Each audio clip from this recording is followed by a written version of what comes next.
Okay. Yeah, you can start. Okay. So, Bismillah ar-Rahman ar-Rahim. So I'll jump right in because we're going to go till about, let's say 11, 12, about a little after 12.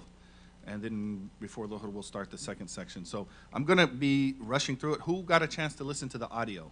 The 1 hour audio. You did? Okay.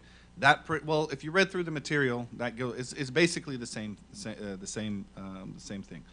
But you can, all right, let's just jump right in. Okay, I don't think we have to go through this, but basically, Hajj means it's like qasd, it's an intention. So you're intending to go, you're making an intention to go somewhere, and it's commemorating the previous Ibrahim alayhi salam and Adam. So the Hajj is a commemoration of the rights of Adam alayhi salam, but even before that, the first house that was built to worship Allah subhanahu wa ta'ala was the Kaaba. It was first built by, actually it was built by the angels, then rebuilt by Adam alayhi salam, then it went into, of course, disrepair and vanished. Then Ibrahim alayhi salam established it, and it's been, since the time Ibrahim alayhi salam built it, it's been continuously there. Does that make sense? So the angels built it, then it vanished after, however many thousands or whatever, I don't know, millions of years. And then Adam alayhi salam, and then Ibrahim alayhi salam rebuilt it. And then the Hajj is a call that Ibrahim alayhi salam made. He made a dua to Allah subhanahu wa ta'ala to fill that valley with people and to get people from every single valley around. Min kulli fajjin amiq, every deep valley. And you'll see that in Hajj. So part of what you're doing right now is responding to this call of Ibrahim alayhi salam that he made when he placed his son Ismail and Hajar in that valley. You guys all know the story, right? So when he did that, and then Hajar made the 2 trips between Safa and Marwah, we're commemorating that. And one of the things that we're commemorating too is just that sacrifice that they all made. And I'll talk about this more in the second session, like the meaning of Hajj. Well, let's just get right into, okay. So it's obligation upon adults physically able and financially able. So as long as you have money, the ability, there's no debts. You can still go if you have debts. The only thing is that if you owe somebody money and they're expecting that money, it's not permissible to go to Hajj. So if you have any, sometimes people might have a house they're paying off, or a card they're paying off, or a student loan they're paying off, but the company that they're working with is like, okay, yeah, as long as you're making this monthly payment, we're fine. So you don't have to completely remove all the debts. Sometimes people are like, oh, if I have debts, I can't go to Hajj. No, it's only if the person who you owe the money to is demanding the payment in full. So if you do have debts that people are expecting from you, one of the things to prepare for Hajj is to either pay those off or to make a contract with them. Just say, okay, can we agree on a monthly payment system? Physically able and financial able. The other thing is too, I want to mention about the obligation is that if this is all your first Hajj, so just remember, you might make a Hajj in the future, but if this is your obligatory Hajj, this is the only time you're fulfilling the obligatory Hajj. So if in the future you might be fulfilling you're doing an extra Hajj, but it's not a fard. So this is the fard. So it's almost like when you come to the masjid, you know your dhuhr prayer as opposed to the sunnahs or the nafilah after dhuhr prayer. You know that feeling that you have when you go into the dhuhr prayer, like this is the I'm not going to do a second dhuhr. Like once you do the dhuhr, that's it. And once you say assalamu alaikum, that's it for the prayer. Like that dhuhr you can never re-pray. So in the same way you approach that dhuhr prayer is the way you're going to be approaching this Hajj. This fard Hajj is the last time you're going to be able to do this. So approach it with the belief that this may be the last time I ever make Hajj. So treat it with that magnitude. And even if you do make another Hajj, say this is the last time I'm going to be fulfilling my fard Hajj. Financial ability.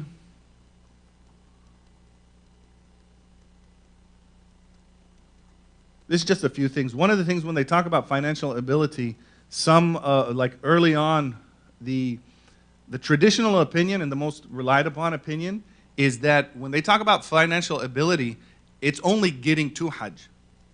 So even if somebody says, I only have enough ticket for one way, according to many scholars, at that point it's an obligation upon the person. It doesn't include going back. And you'll see if you look into in terms of the places in Hajj, people have moved from all over the world, and some people went to make their fard and then they just stayed there, and then their families became part of the people of Mecca. So just realize that if you're traveling by air-conditioned airplanes, airports, buses, and you're coming back, there's other people in history who have it's taken years for them to get there, and they weren't necessarily planning on coming back. Or includes liquidating all assets. So it doesn't mean you have extra cash to be able to make the Hajj. Some of the scholars said you have to liquidate everything. I'm not going to go into all of those rules because you probably already have your tickets, right? So if you see anything up there though, just raise your hand and I'll stop. Another opinion outside the Maliki school is that it can be delayed. So according to the Shafi'is, you can delay it as long as you know that you'll eventually get. So somebody might say, I'll go in my 40s or my 50s or my 60s, as long as normally that person can expect to live that long. Yeah. Question about the debt part. When people say that, you know how like you're supposed to ask for forgiveness from people that you have harmed, is that part of the debt? Oh, okay, good question. Very good question. Yeah, and somebody actually sent that to me as well. So the question was about asking forgiveness. So technically, when you owe somebody something, whether it's money or otherwise, even if we backbit somebody, we slandered somebody, we took away from their right, to make amends with that person, that's fulfilling that type of a debt. So somebody said, actually sent me recently this question about, do we have to make amends before Hajj? It's just culturally people do that, but it's not a Sharia. It's not a Sharia thing, because if you study the rules of Tawbah, which Noah, you studied it from Akhdari, right? You all studied Akhdari, right? I think a little bit. A little bit? Okay. So what are the conditions of Tawbah, of repentance? There are 4. When somebody says astaghfirullah, what are they really saying in there? Actually, I'm glad that I didn't have this in here. So the first one is remorse. Nedam. And an interesting correlation to, actually, let me leave this for the second. I'll go and just remind me on the second one, because this is something applicable to people on the spiritual aspect. But basically, I'll go into all the conditions of Tawbah. But one of the conditions of Tawbah is making amends with people you've wronged. And that's not conditional on any time or place. So it's not like, oh, before I go to Jum'ah, I got to make up. Or before I go to Hajj, I got to make up. Or in Ramadan, I have to make up. So if somebody thinks that we have to make up with people before Hajj, that's not what the rule is. The rule is you have to make up with people, period. But before Hajj, it's just kind of a time like just let me prepare. Let me take care of things that I should have taken care of in the past, but now this is just motivating me to do it right now. Does that make sense? So it's not a sunnah or any required specific to Hajj. It's general, but people just culturally and even spiritually try to do things before Hajj. Does that make sense? Okay. Okay. So now this is now getting into the fiqh part. I did this PowerPoint presentation to kind of break things down, because when you read through Ibn Ashir, when you read through that section, it's a bit confusing, right? And it's not set up for like, a step-by-step guide, right? It's really just covering all of the different aspects. So I tried to boil down everything into a easy to understand, digest presentation. So there's 2 things that you have to remember about your Hajj. There are pillars and there are obligations. The pillars are arkan, obligations are fara'id.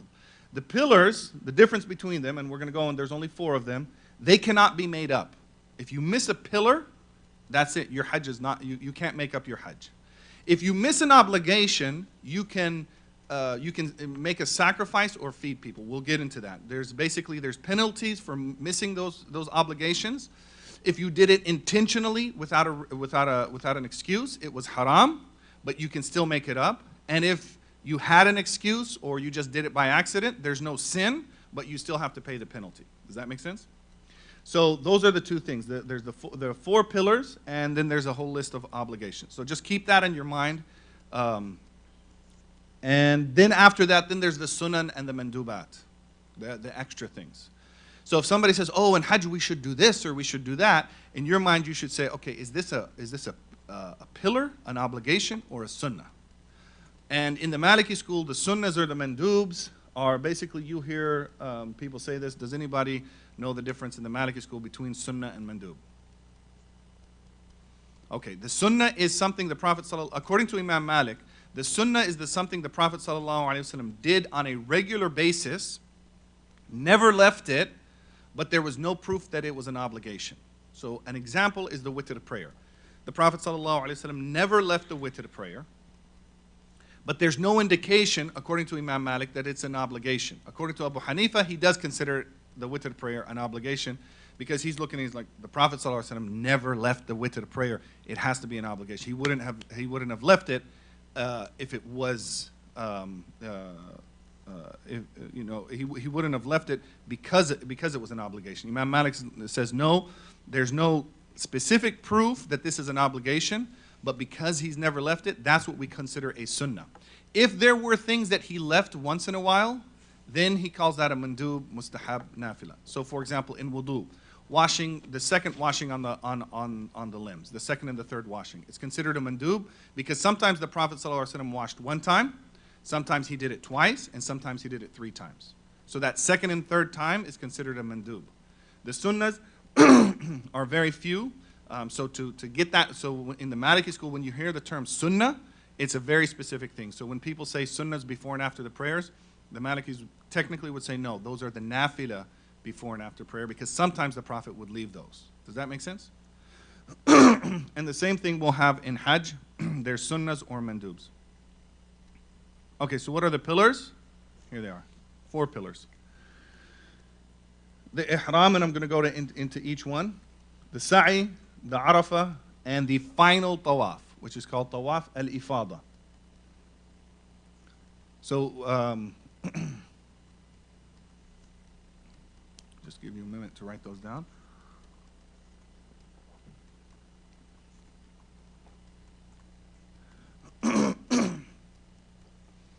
So the ihram is basically, and you've done umrah, is getting into that state of ihram. For men, it's removing all encompassing clothing, and I'll go into that. For women, it's not covering the face or the hands. That's the ihram of the woman. So if a woman wears niqab or wears gloves, during Hajj she cannot wear the niqab or the gloves. And then leaving the other things, and I'll mention those. The sa'i, that's connected to the Tawaf al-Ifada. So another good rule of thumb is the sa'i going between Safa and Marwa that happens after the Tawaf, it takes the ruling of the Tawaf. Does that make sense? So when you come when you first come to Mecca, remember when you did Umrah? Well, actually your Umrah was, in Hajj you have 3 Tawafs that you should do. The Tawaf when you first reach Mecca, the Tawaf after, the day after Hajj, the day after Arafah, and the Tawaf before leaving Mecca. So those are 3. The Tawaf of Ifada is a pillar. You can't make that. That's why it's the most important one to get into. That's the last one. So Ifada means it's at the end. So we'll go through the 3 names of it. It's Tawaf al-Qudum. When you first get to Mecca, you make a Tawaf. That's recommended. The Tawaf after your Hajj, it's an obligation. After your stoning and after the standing on Arafah, and then at the end. So that sa'i right there where it says the sa'i is the pillar, it's only the pillar that's connected to Tawaf al-Ifada. The other sa'is, they take the ruling of those tawafs. Does that make sense? One is obligation, one is a recommendation. And I'll get to that as we go in. But just remember, keep these in your mind. And then the standing of Arafah. That's a pillar. You can't make that up. So if you miss it, that's it. You've missed the Hajj. Which is why when it gets to moon sighting for Hajj is so important, because If everybody gets the sighting on the wrong day, and they stand a day before, like they say they start the month of Dhul Hijjah too early, a day early. Well, then the Arafah is going to be a day too early, and everybody stayed a day before Arafah. So that's why people take the moon sighting for Ramadan and Hajj very seriously. So those are the 4 pillars. Here are the obligations. Okay. So actually, I think I misspoke. I said that the Tawaf al-Qudum is sunnah. It's considered a fard. It's an obligation. So your first tawaf when you come in, that is an obligation. And I've sent you guys all this PowerPoint, right? So you have I can just run through these. How come this is not? I can't really see.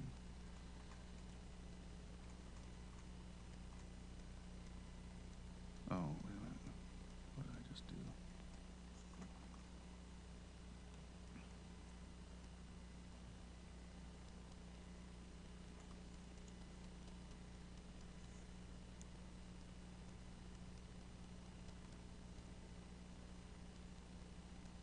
Okay. The greeting tawaf, which is the Tawaf al-Qudum, and the sa'i that's associated with it. So once you first, and I'm going to go, right now we're splitting up everything like fards, rukuns, fards, and then sunnahs, and then we're just going to go through the whole thing like with everything put together. The second one is to be on foot for the above. So that greeting tawaf and the sa'i. So now you don't really see people, the only mechanized way of tawaf, sometimes you'll see people in wheelchairs. And actually, you know those roller things, what are they called? Where you stand on it and it rolls? Not, well, it's not a hoverboard. It's more of like, you know what I'm talking about? It's got the wheels on the side and you just balance on it. And sometimes cops and the security guards ride them in malls and stuff. There's a picture of a guy doing tawaf in that. So that would not count. In Hajj, it's going to be difficult for somebody to do that. But in Umrah, you know, there's a guy, he had his like little dua book, and he's on the top floor of the masjid. And it's a long, each sa'i is a long, each tawaf is a long way around. So he's on that mechanized thing. So you have to be on foot, unless you have an excuse. So if somebody can't walk or it's difficult and they can go in a wheelchair, that's fine. But if they're able to, you have to be on foot for your tawaf, for your sa'i, for all the portions of both of those. 2 rak'ahs after the tawaf. So the rule of the tawaf takes the ruling of the sa'i, those 3 things. You know, when you did your umrah, you went around the Kaaba 7 times. You did 2 rak'ahs behind the maqam of Ibrahim. Do you remember that? And then you did your sa'i between the 2 hills. Okay, so those 3 things, that's kind of like as a group, that's your tawaf, sa'i, and prayers. And, oh, thank you. Sorry, thank you so much. Those 3 things, they always have the same ruling. So if it's a pillar, you need to do all 3 of those things. If it's an obligation, you need to do all 3. If you're doing extra tawaf while you're there, you have to do, well, you do the tawaf and the 2 rak'ahs, you don't have to do the sa'i. But the 2 rak'ahs after the tawaf. Muzdalifah. So this happens going to Muzdalifah the day after Mina. That's an obligation. 3 nights at Mina is also an obligation.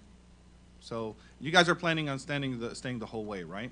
The whole time. Okay. So we don't have to go. There's rules about if a person wants to leave early from Mina, and usually it's the people who do this are like mostly like the Saudis nowadays. The Saudis, because they can drive to Mecca and they just want to do Hajj very quickly and then take off. So they'll leave Mina early, but nobody's planning on leaving Mina early, right?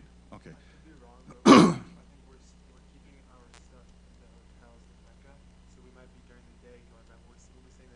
In Mina, exactly, yeah. So that's that doesn't change. Just some people, they only stay at Mina 2 days, and so there's a method of like if you're leaving early, what you have to do, and there's a penalty of fasting and so forth. But nobody's doing that here. Yeah. Quick question that's not completely related. Are other methods like the 5th on Hajj are we gonna be sort of doing like a different, like our own thing at some point? Um, Do you know?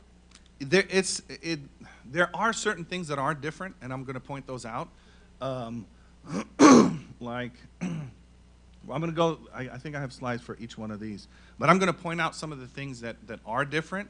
Some of the things are like at Muzdalifah, for example. So last year, the group was going. It's either the Hanafi or the Shafi'i opinion that they can just pass through, whereas the Malikis you actually have to stay there for a certain period of a time, about like half an hour or so.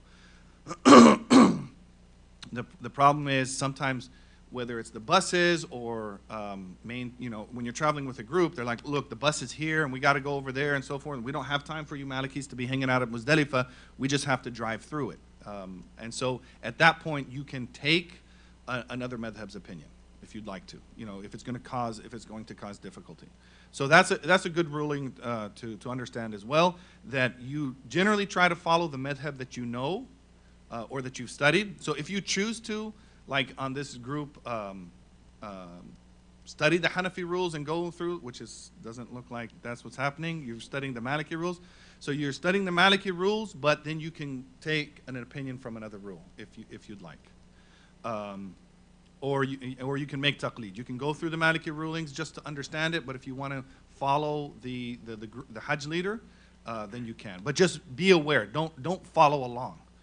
If the group's like, oh, we're going to do this, just say, well, that's not what I learned, and maybe it's valid, but I'm not going to follow that opinion until I understand what the ruling is, and then you can try to ask somebody. Does that make sense? Because you will get people there, oh, this is okay, you can do this, or you have to do this. Just say, well, according to what I've studied, I don't know that I have to do that, so let me ask beforehand. The 3 nights at Mina, the miqat entry points. So basically that means making your ihram, going through the miqat entry points, which when you went to Sister Lizzie, you said you did not make Umrah yet. Okay, so everybody, or you guys, what miqat, did you go through the Emirates or like from straight to Jeddah? We came from Dubai to Jeddah. Dubai, okay. You went on Umrah as well? Which did you go, Dubai or Jeddah? Jeddah, okay. So if you go Jeddah, it's a different miqat. Basically, the pilot would have told you, we're approaching the miqat, make your ihram. You cannot pass the miqat without ihram. So if you're going to, like if you're coming in to Dubai, even though Dubai is really, distance-wise is way before the miqat, a lot of people will put their miqat, their ihram on at the airport. Is that what you guys did? You put your ihram on at the airport, do all of your preparations, and then once you're in the air, the pilot says, we're approaching the miqat, make your ihram. So you can make it before the miqat. It's just, it's makruh to do your ihram a long time or a long distance before the miqat point. It's haram to pass the miqat point without ihram, and it's makruh to do it way before. Now, why would you think it's makruh, dislike to do your ihram way before? Like technically, you could do your ihram right now for your hajj, technically. But it's very makruh. Why? Yeah, because then as soon as you make your ihram, that's it. All of the prohibitions of hajj apply to you from that point. So it's best to do it right at the miqat. If you have to, because of logistics of the travel, make it beforehand, then it could be excused. But try to do your preparation at the airport, the closest airport to Mecca, and then do your ihram when the pilot says we're approaching the miqat. The proper clothing. So again, for women, it's just the face covering and the gloves, and for men, it's anything that's encompassing. So sometimes you might have heard people say, "Oh, we cannot wear sewn clothing." Have you ever heard that as presented? So it's sewn clothing just means, when you take cloth, it's like if you take say, the izars. Have you guys ever worn the izars from Indonesia or Yemen or anything? Have you worn them? Okay, so it's a piece of cloth, but it's sewn at the end, right? So if that izar was not sewn up, you could wear that in Hajj. But as soon as it's sewed to where now it's closed and it's encompassing, then that's something that you can't wear for Hajj. So a t-shirt or a long sleeve shirt, it's sewn to take on the form of the body. A sock, it's woven to take on the form of the body. You can't wear socks. You can't wear T-shirts. It has to be just those two pieces of cloth which you saw. So that's like big towels, and then you wrap them around. Nothing else. The talbiyah, so the saying labbaik Allahumma labbaik, at least once you fulfill the obligation. So saying it once. Normally people, when they do their ihram at the miqat, they signify their ihram of going into, you know what the ihram is, Abdullah? You know where people wear the, you probably did that at North Star, right? Too? Yeah? So when they put on the ihram, usually people signify their ihram with labbaik Allahumma labbaik. But the ihram is really just an intention and an action. So just remember those two things. It's an intention and an action. So your intention is like, it's just like going into prayer. You have an intention, and in prayer, it's a specific action that's required, which is saying Allahu Akbar. You can't say Subhanallah, Astaghfirullah. It doesn't work. In the prayer, it's a specific thing. In Hajj, it's an intention with an action. It could be any action. It could be taking one step towards your your destination, just like taking literally one step. It could be saying labbaik Allahumma labbaik. It could be getting on your taking one step on the stair to the airplane, or getting on your horse if somebody was riding a horse or a camel. It's an intention and an action. Normally people, they say labbaik, like once they get their ihram on and they get ready, they say labbaik Allahumma labbaik. That will fulfill the obligation. I've always had this problem. You guys remember me coughing, clearing my throat a lot at Elm Tree? One time somebody gave me like this thick ginger stuff, and it was supposed to help, but I don't know. Maybe I have a allergy to something I haven't figured out. Maybe I should go gluten-free and see if that'll wheat. Okay, so it's an intention and an action. You can say labbaik Allahumma labbaik. So if somebody tells you, oh, you have to say labbaik Allahumma labbaik for your ihram, in your mind, if you don't want to get into an argument, just say, okay, thank you, brother, thank you, sister, for the unsolicited advice. I think there was a quote I read recently that said, unsolicited advice is the junk mail of advice. It's the junk mail. And this is a good thing. I'll talk about this more in the second part, in the spiritual, but you're going to get a lot of unsolicited advice. It's like, you know, that random uncle or auntie in the masjid that just comes up to you to tell you something that you're not doing right. Everybody had that experience? Okay, now multiply that by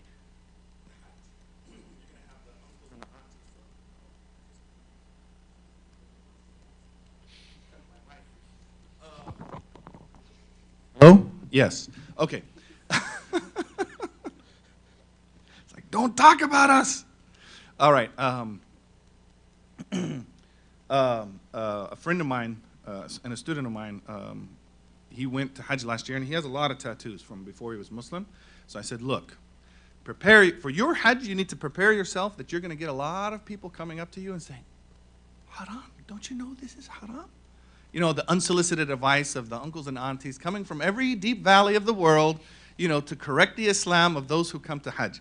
I said, so you know what? You need to prepare yourself, and just when somebody, and he didn't know Arabic too well, so I said, when they say that, when they point at your tattoos and they say haram, just say na'am, akbar haram, haram kabir, like big haram, just to kind of like nip it in the bud. And he did that. He came back, he was like, yeah, actually a couple people did come up and said haram. And so it just kind of throws the people for a loop, like, look, don't try to explain something to me that I already know, and that you also don't know all of the rules. There was another brother coming out of Lowry Masjid in Fremont. He had a lot of tattoos. You know, the unsolicited advice uncle came up and said, brother, don't you know your prayer is invalid with the tattoos, which it's not. But he said, it's invalid with the tattoos. He's like, oh, thank you, uncle. And this brother had actually studied his fiqh of prayer, so he knows the fiqh of the fact that he has tattoos. He's gone through it. He said, thank you, uncle. My prayer is invalid. That means I don't have to pray anymore. Like, what's the point of me praying? And so then the uncle's like, no, wait a minute. You do have to pray. He said, well, if you're telling me if I pray it's invalid, what's the point of praying? He's like, okay, uncle, let me teach you the fiqh of tattoos and, you know. But just, if you get the unsolicited advice, when you're on Hajj, one of the things is to avoid argumentation. So go to the people that you trust, who are in your group that can answer your questions, and don't get into back and forths with people on Hajj. Shaving or cutting the hair at the end is an obligation. For women, it's just the tips of the hair, the length of a fingertip. That's all you have to do, basic. The length of the fingertip. For males, it's shaving to the skin or a buzz to where you leave the length of a fingertip. So when you guys went to Umrah, did you fully shave or, yeah? You didn't go marine cut? Your dad probably wouldn't like the marine cut, right? Thank you. Jazakallah khair. Okay, thank you so much. I'm fine, thank you. Yeah. We're going to be doing I think an Umrah before we start our Hajj. Mm-hmm. And I was wondering if for the Umrah, could we do like the trim, and then so that when we're on our yes, Hajj, get the perfect question. Yeah. So the question was that if you're doing the Umrah beforehand, should you do the trim? And that's the sunnah, or the mandub thing.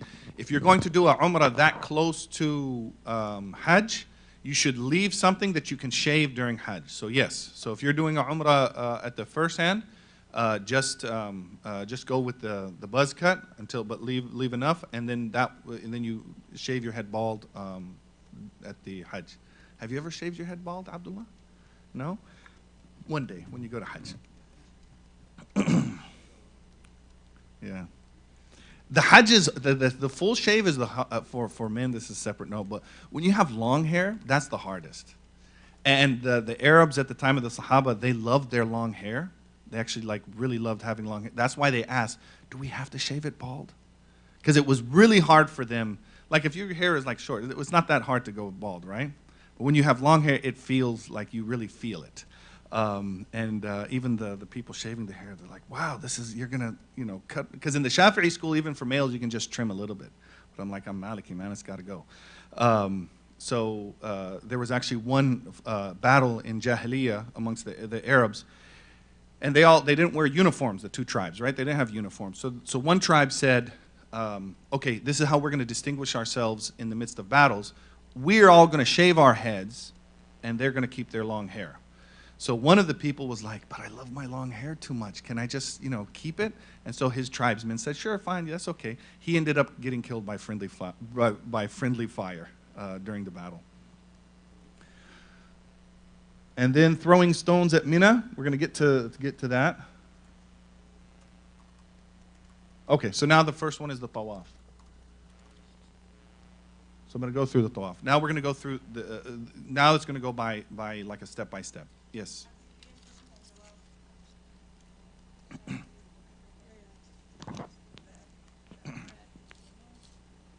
Sorry, what's that?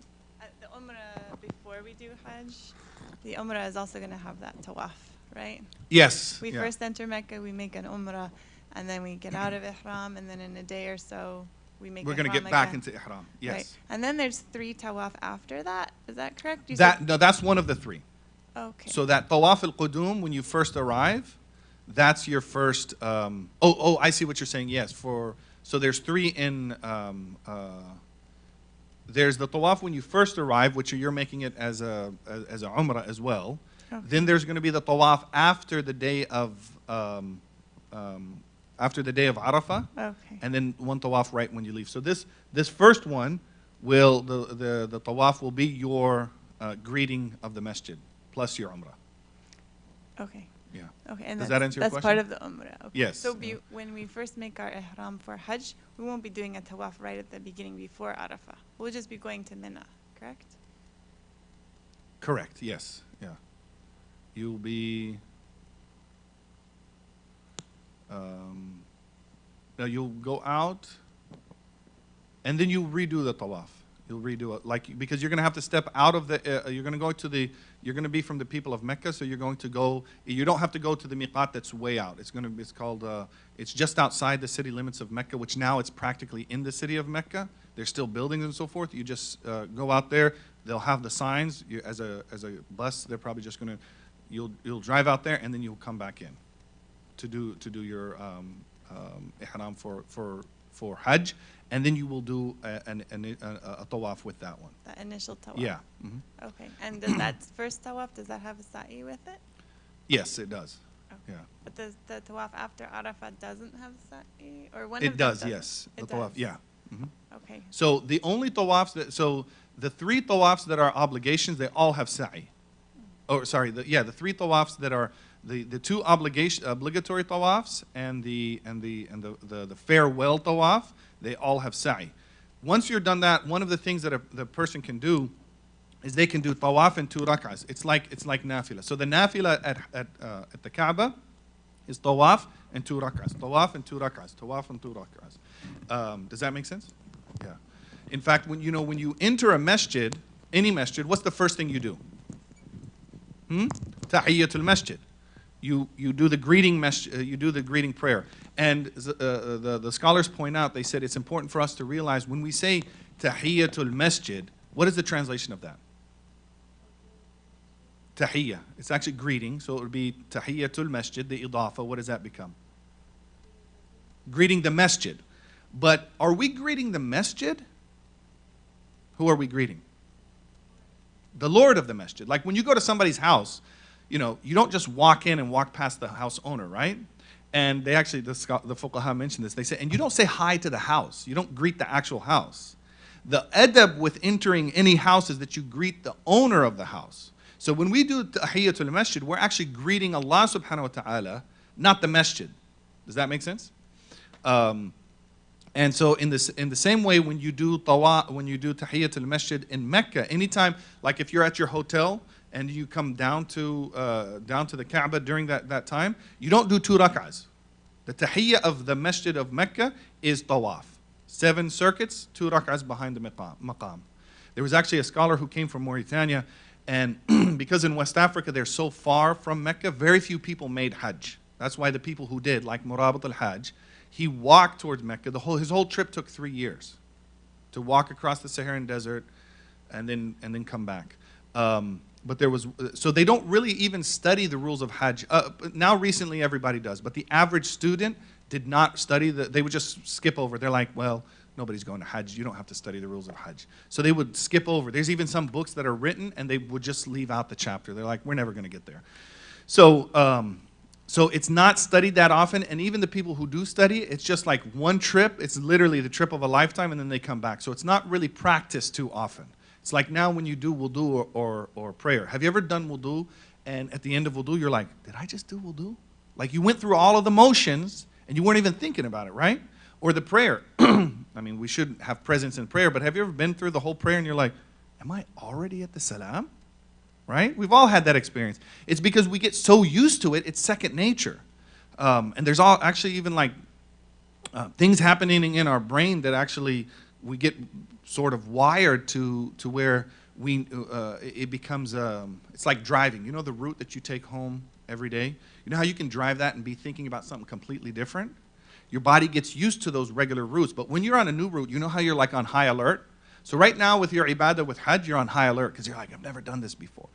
So anyway, this scholar from Mauritania, he knows the rules of Hajj by the book knowledge, but he doesn't have that practical application knowledge of the Hajj. So he goes to Mecca. The first thing he does is when he goes in, he starts praying Tahiyyatul Masjid. He's about to pray Tahiyyatul Masjid. And one of just the general members of the masjid, who's not a scholar, said, Ya Shaykh, don't you know that Tahiyyah of Masjid of Mecca is tawaf? He said, oh yeah, that's right. And that's the difference between somebody who's always applying the ruling, even if he or she is not a scholar, as opposed to a scholar that's only studied it but is not practically applying the ruling. So you're going to be doing, every time you go to the masjid, 7 rounds and then two rak'ahs. Yeah. Every single time you go to the masjid, yeah. And then even while you're at the masjid, even while you're at the masjid, your nafila, you know, like when you're at the masjid, say you're in the masjid in Ramadan or any time, it's recommended to do as much prayer as you can. So you're going to do extra prayers. In Mecca, for the people who are not residents, it's preferred that they just do tawaf. So even though you might feel like, oh, I just want to sit here and do a bunch of prayers and look at the Kaaba, do that, but as much as you're able to, get in as many tawafs as you can while you're there. Because the tawaf is actually going to have the element of prayer. You're doing 7 rounds and 2 rak'ahs. 7 rounds and 2 rak'ahs. But when it gets really crowded and tawaf is just very difficult, then go ahead and do whatever is going to be easy and give you presents. Okay, so the tawaf. Yeah, Adam. Another question. If you like purposely don't do an obligation with the intention of like paying the penalty later, does that invalidate your Hajj? Invalidate the Hajj? Okay, it does not. So any of the obligations, even if you leave them intentionally, it does not invalidate the Hajj. You just have to, it's just that anytime a person leaves an obligation, like say, the person in the wheelchair, they can't walk. Well, they have to pay the penalty. Even though it's like it's beyond their control, it's just like, that's just the rules of Hajj. You have to slaughter an animal for certain instances, and other instances you have to feed. The only difference is whether or not there's a sin associated with that. So the person who cannot walk, there's no sin for using the wheelchair. But if a person's just like, hey, I want to avoid the crowd and get in, and some people do that, then it's a sin. All right, so now let's go step by step with the tawaf. So you do your ihram at the miqat and then the talbiyah. Remember, I mentioned the talbiyah is optional. You can do anything else. But try to do your talbiyah, because then you get the fard of the talbiyah, and then you keep doing the talbiyah. Yes? Sorry, you said you're going to go through the details of ihram and whatnot later, right? Yeah, we can do that right now, too. You want to do it right now? So if you have a question about it, I think, let me see what's on. Yeah, I guess I don't have Arafah. Okay, I really abridged this one. Okay, so we can start with ihram. Okay. You had a question about it? No, I guess we Okay. can just go. I think so. I have a more basic question. I'm here for something related to Hajj, the sacred caravan. Okay. Is this just regular class or is it? This is not part of Sacred Caravan. There are some people here with Sacred Caravan, but you can ask questions if it's like as it comes up in the. We have about another hour or so we should get to that. Yes. Oh, okay. It's still here in the West. Oh, really? Is it the same day? Is it like a workshop thing too? It's logistics and a workshop. I Oh. pick up my passport and all. Oh, I see. Okay, so yeah, it's somewhere else in. Okay, no worries. Okay, so the ihram is the way to do the ihram, and this goes out over in Ibn Ashar in that PDF that I sent you, is that everything that's going to be haram during the ihram, trimming the fingernails, cutting of the hair, using scented soaps, using scents, you should do that at the time before the ihram. So at the Dubai airport, they have shower options there, right? No? They don't? Thought somebody told me they had showers. So if they do, and you're not staying at a hotel before,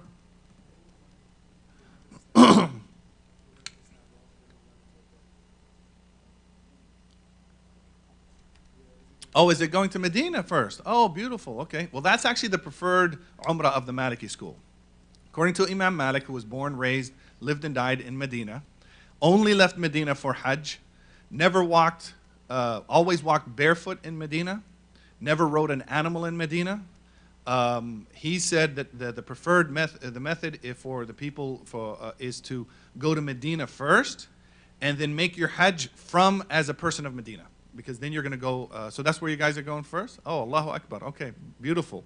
So that's beautiful too, because this brings up another thing. And may Allah be pleased with Imam Malik for giving us the love of Medina. And according to Imam Malik, Medina is more sacred than Mecca. And I believe that, and I feel that. Okay, so if you're going to Medina first, you don't have to do ihram. That's the one time where you can pass the ihram pass the miqat without ihram. So it actually makes it very simple. Like you go to Medina regular, and then you're going to have your visit. Are you guys going to come back to Medina after the Hajj, or is that your Medina stop? Okay, alhamdulillah. It brings up something else that I was going to mention as well too, because your main intention of going there is not the Kaaba, it's the Messenger of Allah sallallahu alaihi wasallam. Kaaba, Hajj, Umrah, it's all secondary to visiting the Prophet sallallahu alaihi wasallam.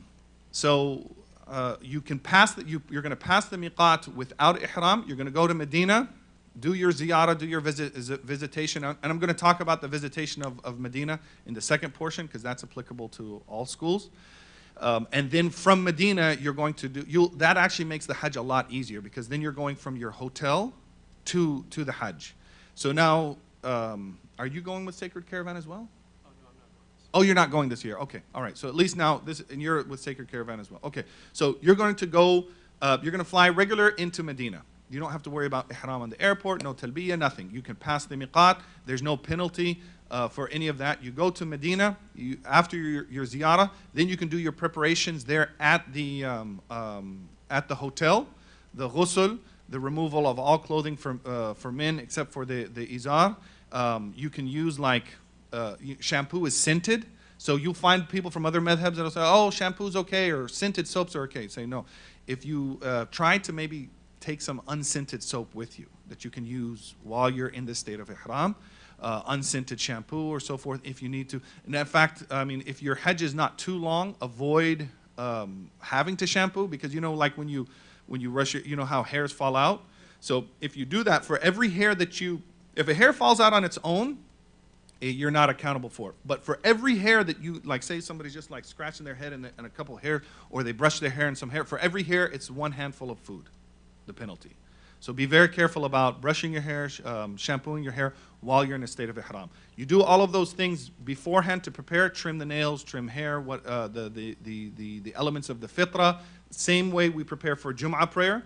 You do all of those, you do your ghusl, you put your ihram. In Medina, you're going to drive out, and the outskirts of Medina is the miqat for the people of Medina. So you're making your Hajj as a resident of Medina.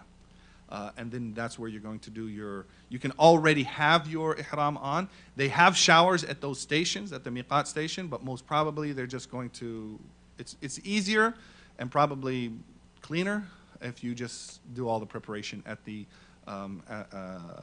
your hotel. And it's a short drive. It's not like you're going to be hours and hours on the road, although with the traffic maybe.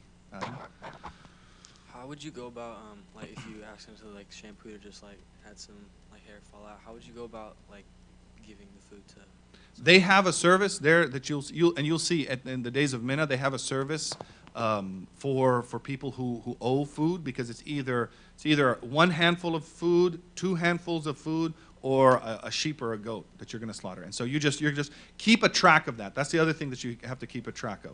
So if you bite your nails, you don't have to expose yourself, but if you're a nail biter, try to avoid it. But every time you bite off a piece of nail, you're going to have to, 1 handful of food. If somebody's going to pull a hair out, for every hair, it's a handful of food. I believe this might be one of the issues that some of the other madhab are more lax on. So you might see people say, oh, don't worry about that. But if you're following the Maliki rules, just keep a tally of how many hairs you intentionally or neglectfully pull out. Like if you wake up and you see some hairs on your pillows, that's not your fault because you went to sleep. But if somebody's just there scratching their head, it should be just a very light scratch if you have to scratch your head.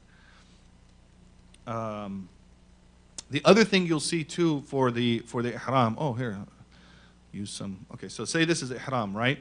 For the men. You're just going to use ihram, it's not sewed up. If you had sewed it up on the sides like that, and it's sewed here, you can't do that. So the men, they're going to wear the ihram, it goes around, and you don't use safety pins. A lot of those Hajj packets, they'll show, use safety pins to clip your ihram. Don't use safety pins. Again, that's an issue where you were asking earlier about, are the madhahib different? So some of the other madhahib, they're like, that's excused. So you'll see some people hold up their ihram with their money belts. Did you guys use money belts for your passports and stuff? Oh, you didn't? Okay. Those I don't know, do they still call them fanny packs? Okay. So if you have a fanny pack or if you have a money belt or something to carry your documents, have that touching your skin. For ladies, it's not an issue because, again, the ihram is just in the face and the hands. But for men, you can't use that fanny pack or that money belt to hold up your izar. The izar has to be held up by itself, just tied tight and rolled over. And you don't use paper, what is it called, safety pins or a money belt to hold it up.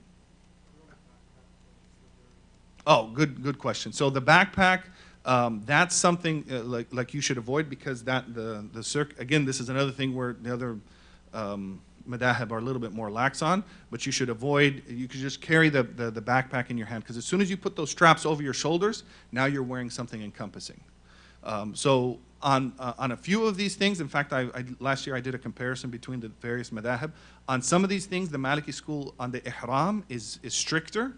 And so it's a very literal interpretation of, okay, this is what the Sahaba wore, this is what the Prophet ﷺ wore, that's all obligatory. We have to follow it the way they wore the things. So they don't use umbrellas. So again, umbrellas for men or women, you cannot use an umbrella because that's something that's considered, you can seek shade from like a shaded covering, but you can't use an umbrella. You'll see a lot of other people use the umbrellas.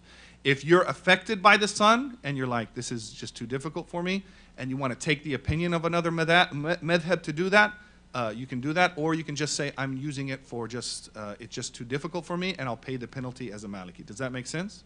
So you either take you make taqleed, your intention is, I'm going to take the opinion of those scholars who allow it and not pay a penalty, or I'm going to stick to the Maliki ruling, do it only out of necessity, and then pay the penalty. Yeah. Sunglasses, if it's not prescription. Prescription glasses, or if it's prescription sunglasses, it's okay, it's excused. That person would have to pay a penalty for wearing something on there, but otherwise, if there's no reason, you can't use. So sunglasses, sunscreen. In fact, the brother who went, one of my students, he was studying the Maliki rules. They actually give them the backpack. So now they probably, Sacred Caravan probably gives backpacks too, right? So they gave backpacks and it had all this other stuff. It had like the ihram, it had the safety pins, it had the sunscreen. So the sunscreen is another thing. You can't use lotions, oils, sunscreens, or anything unless, again, if it's out of necessity. So anything that you do out of necessity, it's permissible to do. You would still have to pay the penalty. So like think of like the wheelchair example. You have to walk. But if you can't, you can use the wheelchair, just pay the penalty. If somebody has sensitivity to light, you know, and it's going to be in the summertime, so it's going to be really hot over there in August. It was hot in December when I made a Umrah one time in December. Like, you guys, what time of year did you go?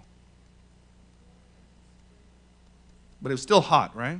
I think it's always hot over there. You went on Umrah? Do you remember what time of year it was? March, so it was pretty hot, right? Getting into the summer. Now it's in August. This is the like heat of the pinnacle of heat, July and August. So if somebody has sensitivity to light, they can use the what is it called? The glasses. You know, for the majority of time, you're not really outdoors except for on the day of Arafah. And the other thing is for men. The Maliki way of wearing the ihram, have you seen sometimes people uncover their shoulder and some people cover both shoulders? According to Imam Malik, the sunnah of wearing the ihram is to cover both shoulders. So if you're covering both shoulders, you're pretty much covered in terms of like sunburn. The only thing is like the head and the face.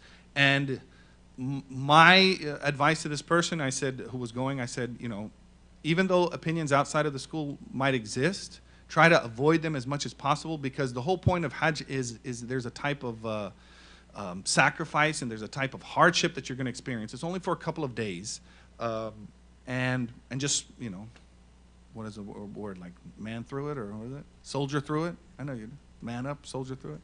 Probably now because of political correctness, we probably shouldn't be saying like man through it or human through it. Who sent me that thing about the Berkeley? They're going to change the word manhole to maintenance hole. Yeah.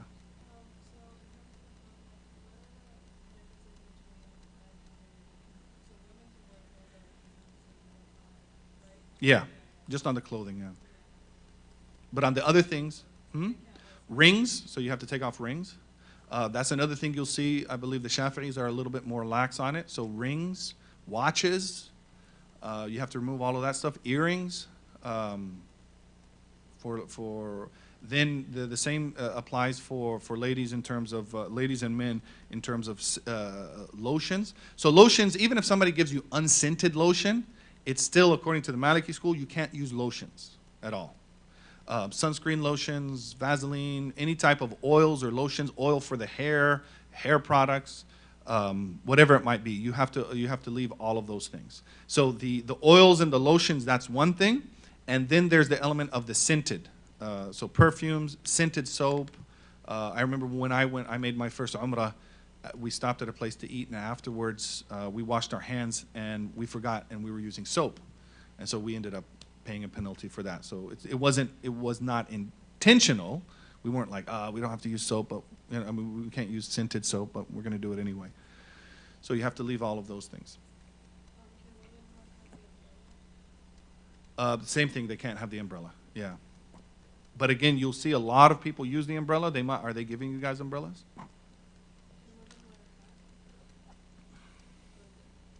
No, I believe the hat, as long as it's not covering the face, you just got to keep it above the hairline.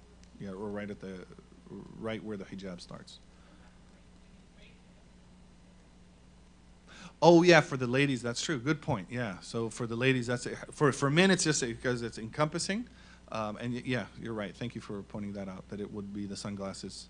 And the other thing, especially from making Hajj from the west, you're it's like basically from hotels to the masjid, and even the places of Mina, they'll have like the water and the water spraying, and it's not like, don't think it's not like you're not making a Hajj of the poor people from like Bangladesh, where they're really like roughing it out and like 20 to a room, and so some of these things that might seem a little bit difficult, go ahead and push yourself, and don't allow yourself to say, well, I'll just take this opinion and take this.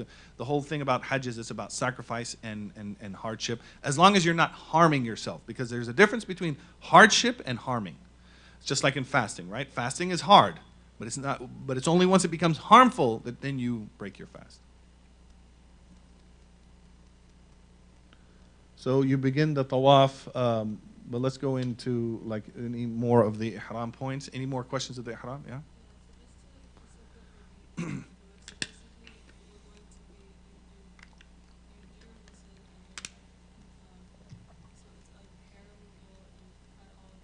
Mm-hmm.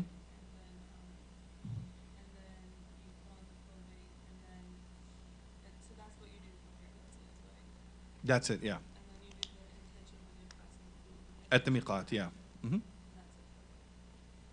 Yeah, that's it for ihram. So ihram is really just the clothing element, leaving aside perfumes or so forth. I mean, you can use scented soap like while you're preparing for the ihram. Brush the hair, all of those things while you're preparing for the ihram. But it's just once you make the intention and that action at the miqat, that's when you have to stop all of those things.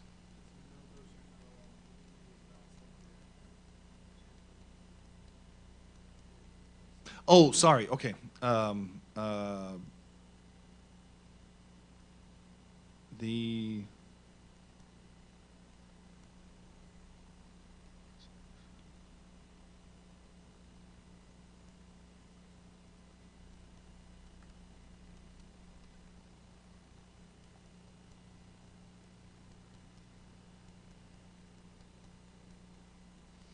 check on that.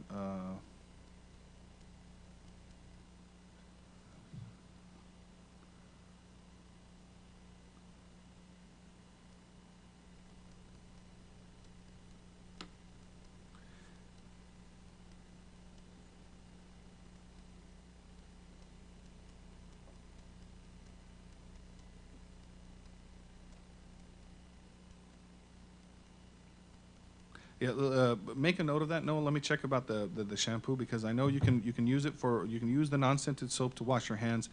The issue with washing your hair, I mean, technically, because you can even if a person has to, they have to take a ghusl. So yeah, technically you can use it, but you should just be very careful, because I mean, I don't think it's even possible to like shampoo your hair, even if it's unscented, without having hair fall out.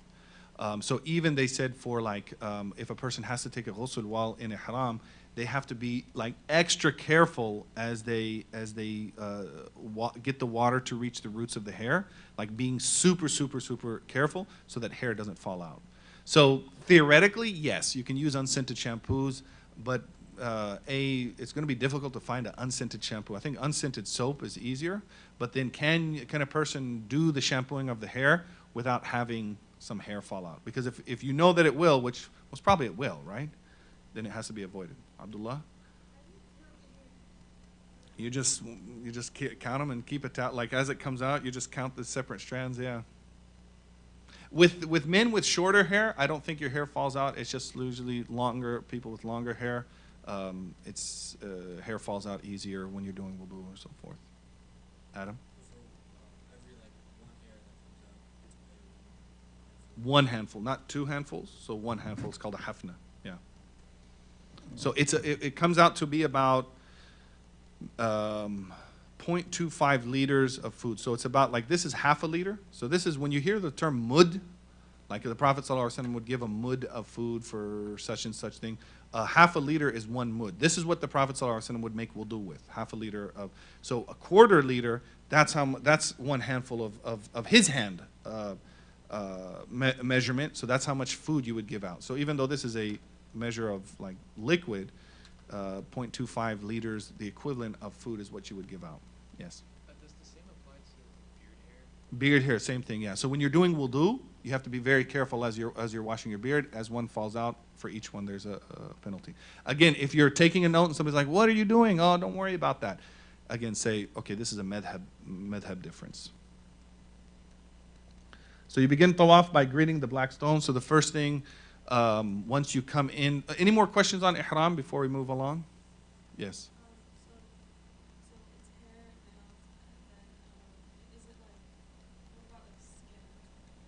Like skin removal?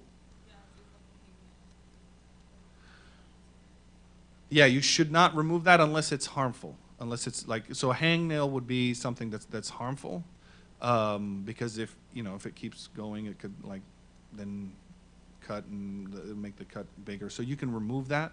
I think that also would be, I have to double check, but I think it would be a handful of food for that. So if you have to remove it. So there's certain things that, it's beyond your control, but it's just to kind of get everybody in the state of, one of the things to remember about the ihram is it's almost like, you're leaving the dunya. So a lot of the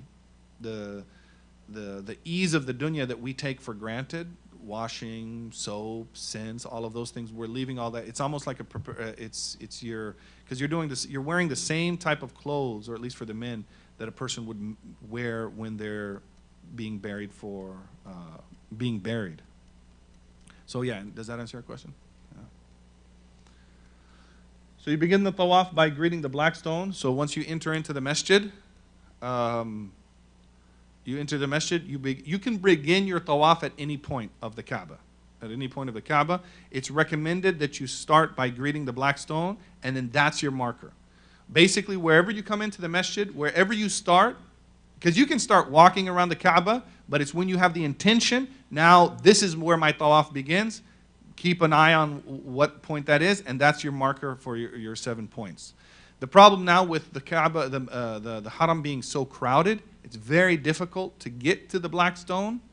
So when you come in, if it's super crowded, don't even try to do that. And some of the Sahaba, even at their time, it was crowded, and so they would say, I'm not going to do that, because part of getting to the black stone, you're going to have to shove and push people out of the way. And my mother-in-law, who's Egyptian, and Egyptians are known for being very, no-nonsense type people. So she came up and she was trying to go to the black stone, and it was a bunch of men, and they were pushing her around.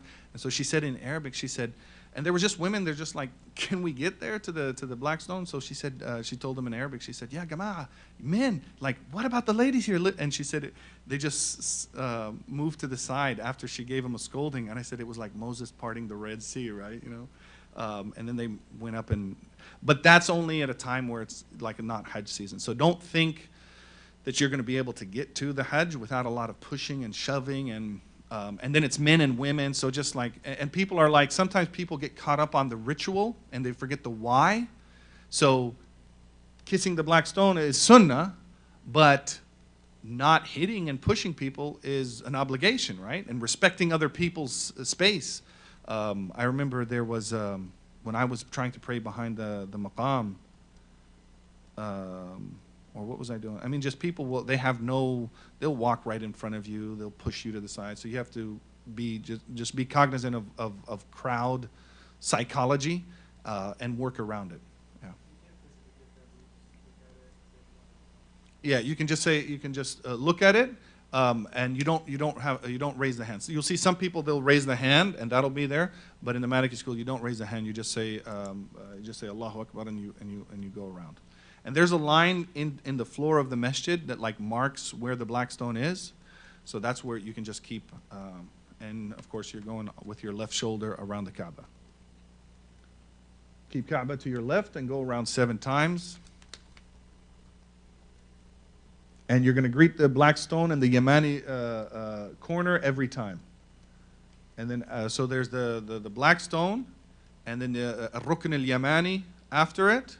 So you greet both of those, and then on each of the rounds. Yes, Lizzie. You just look at them.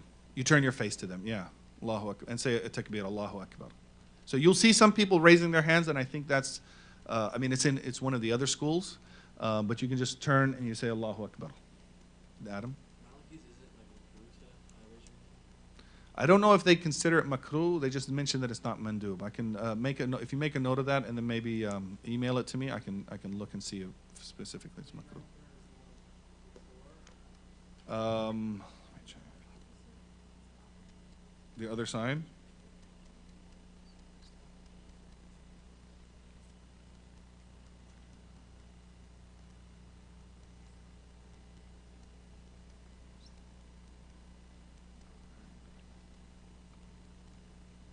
It's the corner right before the black stone. So you're going to go, it goes the Rukn al-Yamani, the black stone, and the door.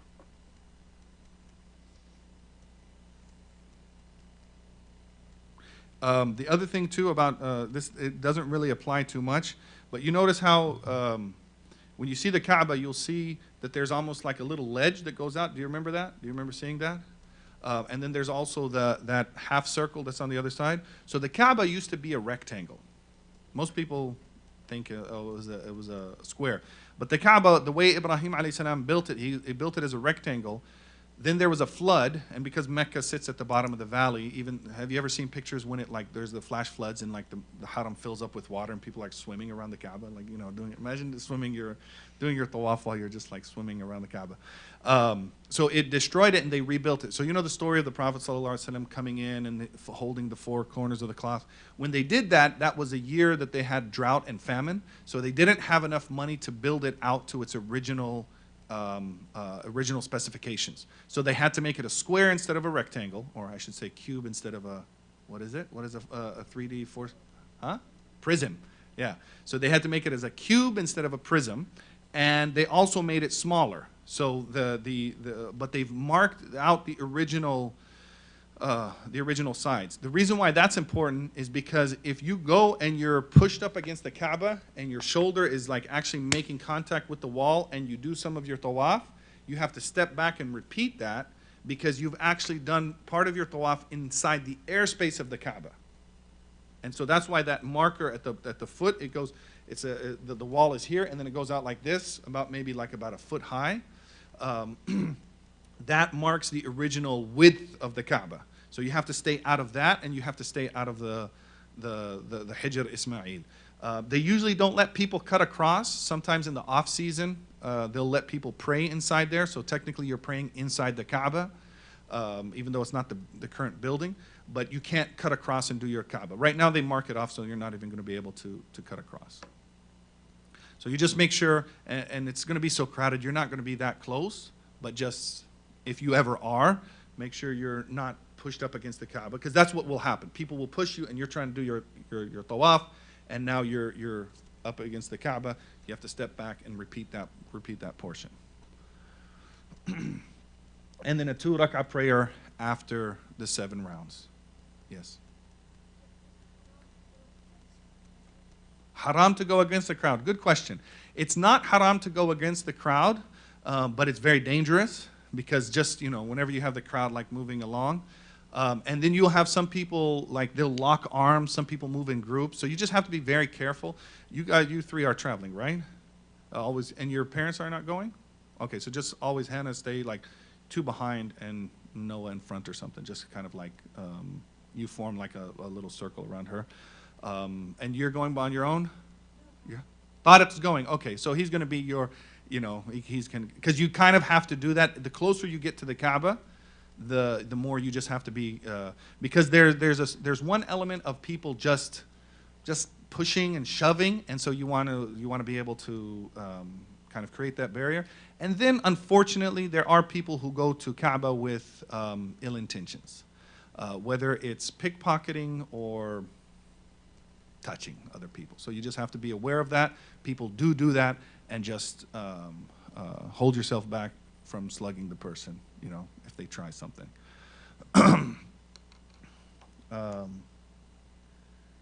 Then you go between Safa and Marwa. Now, there's certain rules that it's recommended that you actually climb up onto the hill of Safa. You start at Safa, and then you go to Marwa. Now they have it all blocked off. Unfortunately, we don't get the honor of being able to stand on the hill. But everything's marked out. You're going to go between Safa and Marwa. Start at Safa. When you're at the 7 rounds, you're going to end up doing 4 standings on each of the places. So you stand at Safa, and then you make a round, one run to, or one sa'i to Marwa. Stand at Marwa, and then go back. So at the end of 7 times in between, you've stood 4 times at each end. And at each standing, you turn and face the Kaaba, and you make whatever du'as you want. Now, you'll see people actually with like little books and stuff, du'as they've written out, or like pre-templated type of du'a. Imam Malik considered using like a pre-templated du'a to be makruh in Hajj for 2 reasons. One, well, his main reason is that's not the sunnah. The sunnah is du'a. And du'a actually should be spontaneous, whatever's coming to your heart, because once you start reading from a book, you're just like going through the motions. You can if you want to, especially if you can understand it, but it's, according to Imam Malik, the du'a should be spontaneous, and you can make whatever du'as that you want in whatever language. And then that way it's more personalized, it's more spontaneous, and you'll find like what comes to your mind. You'll also like take note of what you're making du'a for, because that's what's going to be important for you. Like recently I had somebody that came back from Umrah, and he said, it was nice to hear, he said, I don't know why, but every time I came to a place to make du'a, in Medina, in Mecca, I thought about you and your family. And I just want to let you know. I was like, oh, wow, thank you.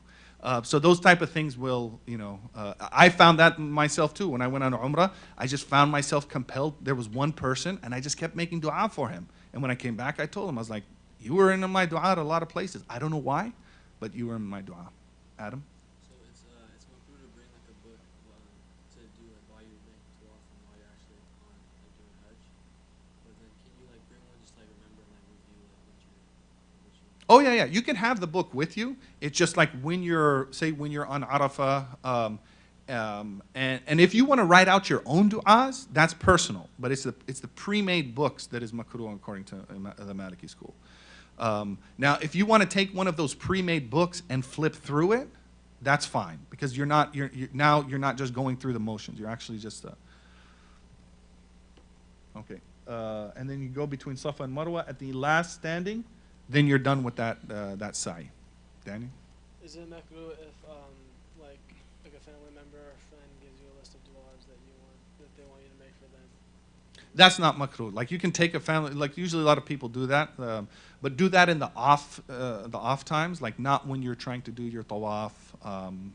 Because the other thing is too, it also distracts you from being able to because you have to kind of keep a lot of things in, that you're thinking about. You're thinking about the Rukn al-Yamani. You're thinking about but if you got a book and you're like trying to do your du'a and your crowd control and walking around, but after your tawaf and in between things, yeah, have a good du'a book.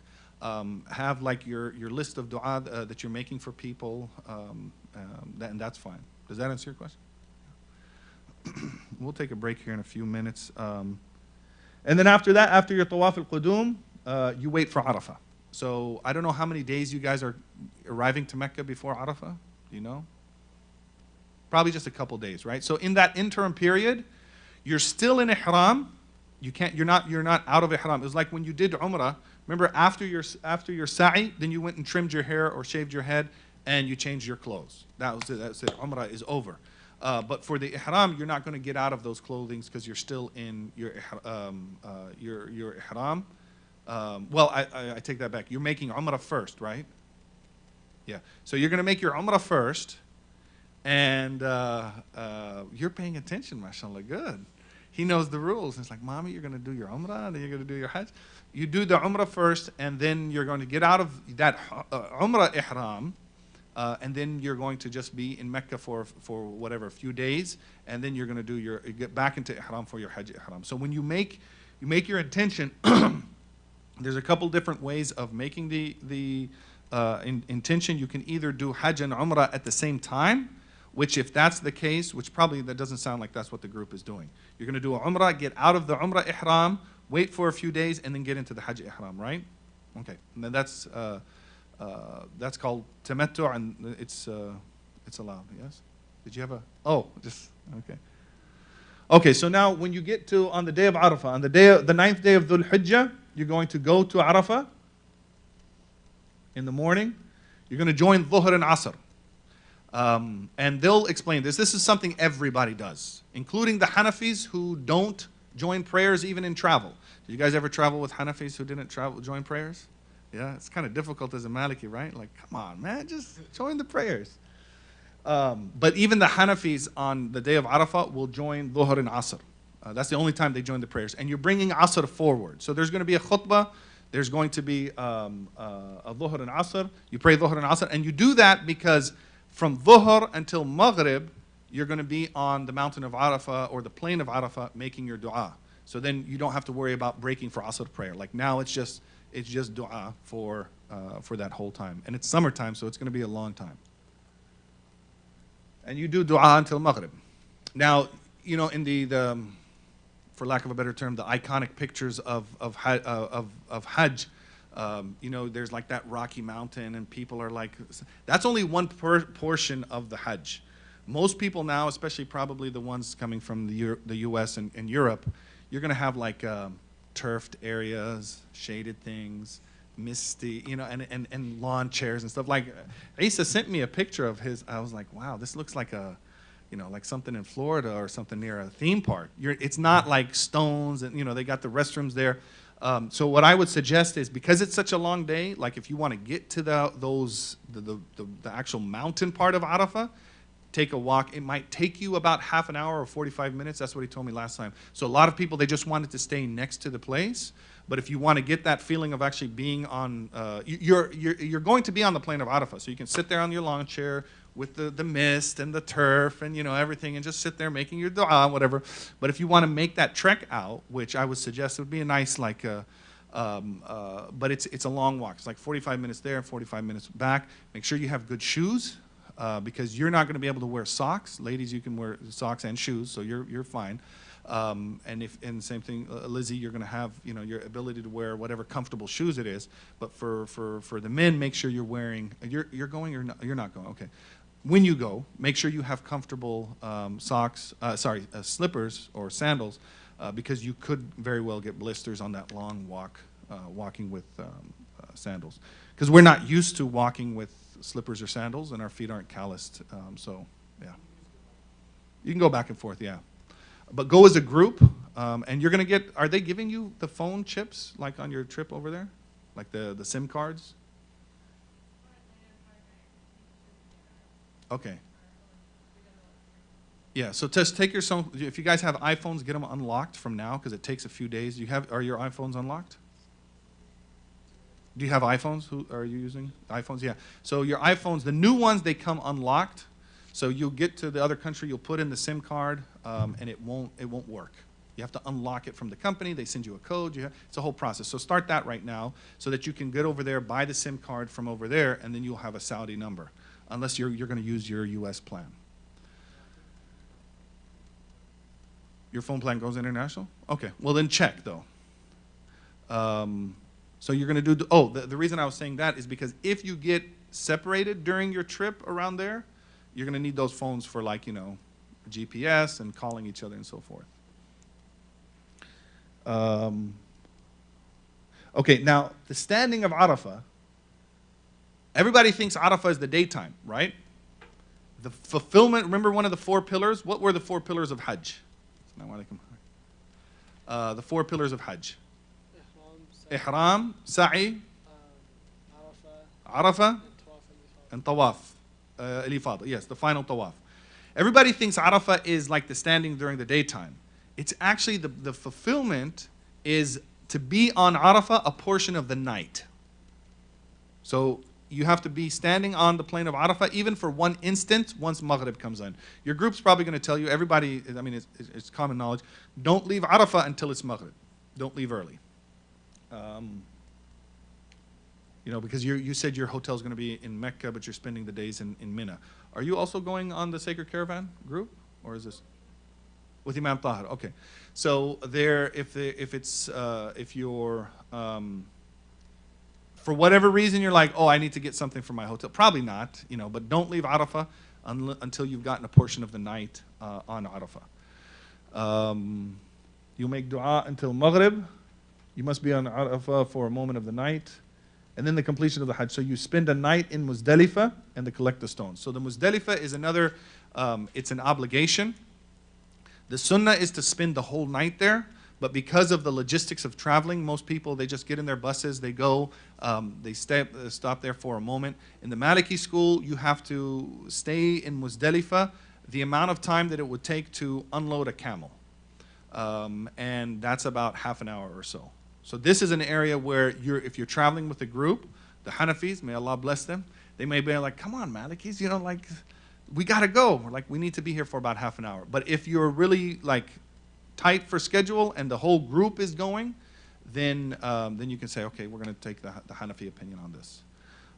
There was, I think, last time, because it was like Hanafi, Shafi'is, and Malikis traveling, the brother who was Maliki sent me a message, and I think they had like some elderly people who didn't want to get off the bus, and there was something, you know, because you don't know what's going to happen once you get over there. The bus routes, the bus driver, the hotel, all of that stuff. And so they're like, we don't have time to spend a half an hour in Muzdalifah. We're just here. We're going to stop the bus. You may be able to get off and get back on. That's not sufficient for the Malikis. So if you can, just say, look, I just need about half an hour in Muzdalifah. Plus, this is a journey of a lifetime, right? So if you can, if they can give you that extra time and make the logistics. But you might want to ask a couple days ahead, like, how much time will we have at Muzdalifah? Are we going to rush through it? It's sunnah to stay the whole night and to pray Fajr there, or actually to leave while at the time of Fajr. But as long as you just stay a portion of the night, you fulfill the obligation. Does that make sense?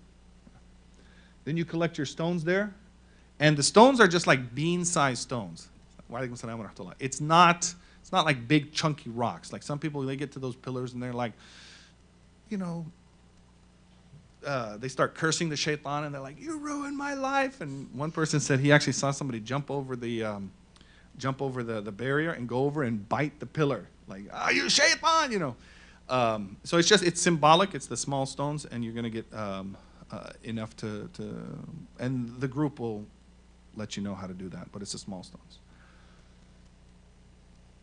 Then so now you've after the day at Muzdalifah, you're going to go to Aqaba. This is the first stoning. So this is that you got the 3 stonings of Mina. The first stoning at Aqaba. Once you stone the stoning at Aqaba, you can at that point you can shave your head, you can get out of your ihram and so forth. Then you perform Tawaf al-Ifada, which is then you go into Mecca. You do your Tawaf al-Ifada, and now your ihram is over. So you can go back into regular clothes, you can use perfumes, you can use soap, all of that stuff. You're still going to be there throwing the stones at Mina for 3 days, but you're out of ihram. Yeah.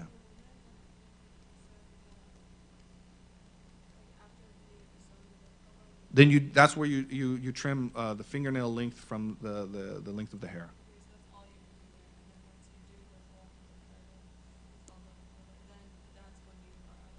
That's when you're out of ihram, yeah.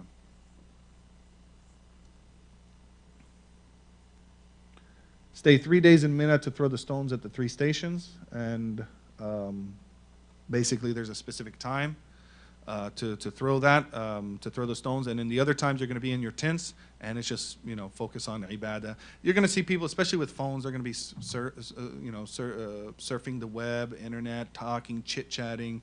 But just make your focus like those times. It's like it's time for ibadah. Pretend it's like. Has anybody been in i'tikaf before? Ali? Anybody? Muhammad, right? Yeah. You've been in i'tikaf. So your days at Mina, even though it's not i'tikaf, technically, treat it like i'tikaf.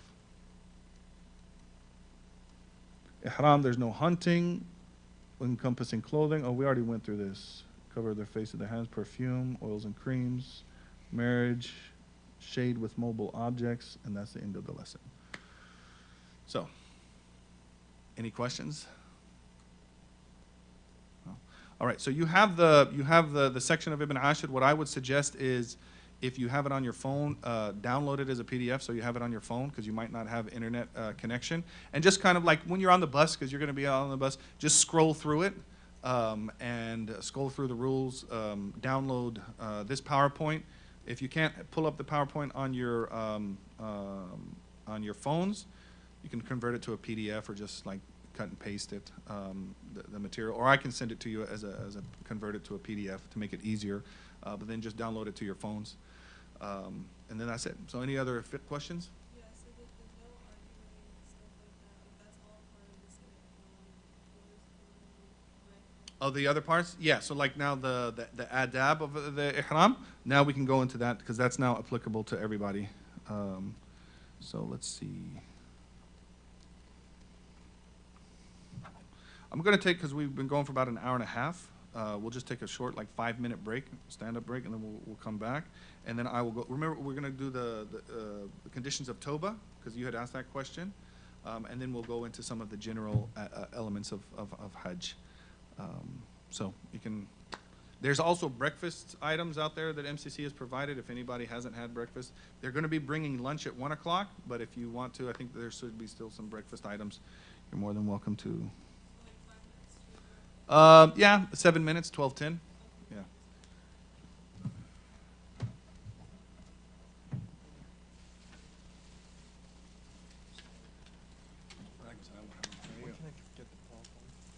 Send me an email. I'm going to just step out real quick. I'll be back. I'll give you my email. Yeah. You send me my email. Okay.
All right. Bismillah ar-Rahman ar-Rahim. Allahumma salli wa sallam ala Sayyidina Muhammad wa ala alihi wa ashabihi ajma'in.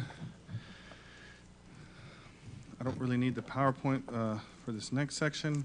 I'm just going to go through the, 1:15? 1 o'clock the film? Okay, yeah. So we'll stop in about 45 minutes. The food will be here at 1 o'clock, inshallah, courtesy of MCC. May Allah bless them. All right, so before I go on some of the, go over some of the,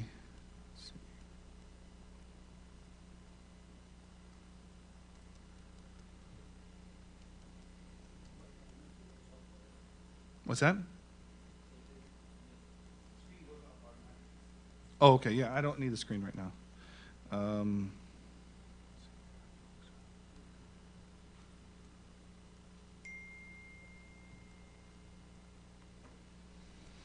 All right, so I sent a couple of articles. One is about Imam al-Ghazali, about the good manners of Hajj.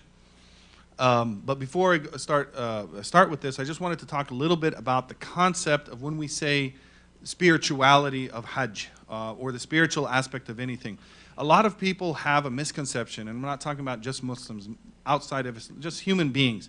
They think, when they hear spirituality, well, let me ask you, what do you think comes to mind, in the minds of people in general, like they say spiritual, as opposed to ritual? So there's ritual elements of religion, and there's spiritual elements of religion. So what would be, in the minds of people, a spiritual and a ritual element? Okay, external versus internal, maybe. What are some other things that people might think, specifically when they hear like spiritual? Because now people will say, well, I'm not religious, I'm spiritual. Anybody ever heard somebody say that? I'm not religious, I'm spiritual. So what are they trying to, like, what are they, in the essence, what are they trying to get at? Like, what's the difference between religion and spirituality? Anybody have any ideas or thoughts? Okay. Okay, the practice and the experience of the practice. Okay, so that's, I think, because you're coming from a proper understanding, like an Islamic paradigm where we have an outward and an inward element to every part of the deen. There's an outward and an inward element to every part of the deen. There's some people who they'll separate and they'll just focus on the outward. And they're the strict literalists. And the epitome of these, or to a certain extent, are people who were Zahiris. They were called the Zahiri madhab. Now, it was a recognized madhab. They were Sunnis, so before there were 4 madhabs, there were 5. They were Zahiris. Zahir just means the apparent, outward apparent. So one of the elements of the Zahiri school was that if they saw a hadith or an ayah that says you have to do this, it was a fard. There was no nuance. There was no sunnah, mandub, mustahab. You know how you hear people say, okay, yeah, the Prophet said do this, but it's not a fard, right? Everybody's familiar with that. The Zahiri were like, no, if the Prophet said do this, it's a fard. You have to do it. Strict literalist interpretation, looking at the outwards. The other extreme are called the Batinis. And they were a sect of Islam, or I should say not a specific sect, but an ideology where they did not look at the outward, they looked at the inward. And it caused them, in many cases, to actually leave Islam. So, for example, they would say things like, the Quran says, worship Allah until you achieve certainty. And so that means once you achieve certainty, what? You're good, you don't have to worship anymore. So there were people actually at the time, even of Imam Malik, they came to him and they said, there's a man amongst us who said he has reached a maqam, a station, that he does not have to pray anymore. Imam Malik said, yes, he reached a maqam. It's called hell. He got to the maqam of hell.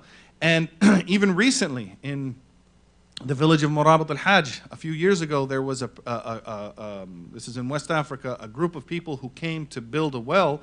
And one of the members of the crew said, every time it came to prayer, the students would see that he doesn't pray in the jama'ah or at all. And so they said, why aren't you praying? He said, oh, I have a bay'ah allegiance with such and such sheikh who tells me that once I'm connected to him, now I have yaqeen and I don't have to worship anymore. So they're going to like a removing the outward and saying, we understand the inward intention of things. And so the outward rules, those are for you outward type people. And one of the examples that they will give is the story of Musa alayhi salam and Al-Khidr alayhi salam. We're all familiar with that story, right? Well, when Musa alayhi salam saw Khidr alayhi salam kill the young boy, what did Musa think? That's haram. Why'd you do that? Khidr is like, I got some, there's something else going on here. So now some people will try to apply that model of Khidr is reflective of like the inward element of Islam, and Musa is reflective of the outward. And that's not the truth. Musa alayhi salam is a prophet of Islam. He has the whole package. He doesn't have just one element of the package. And Al-Khidr alayhi salam has another package. The difference, we would say, is that before the Prophet Muhammad sallallahu alaihi wasallam, there were different shari'ahs. So Isa alayhi salam had a shari'ah, which has crossed over up until very recently.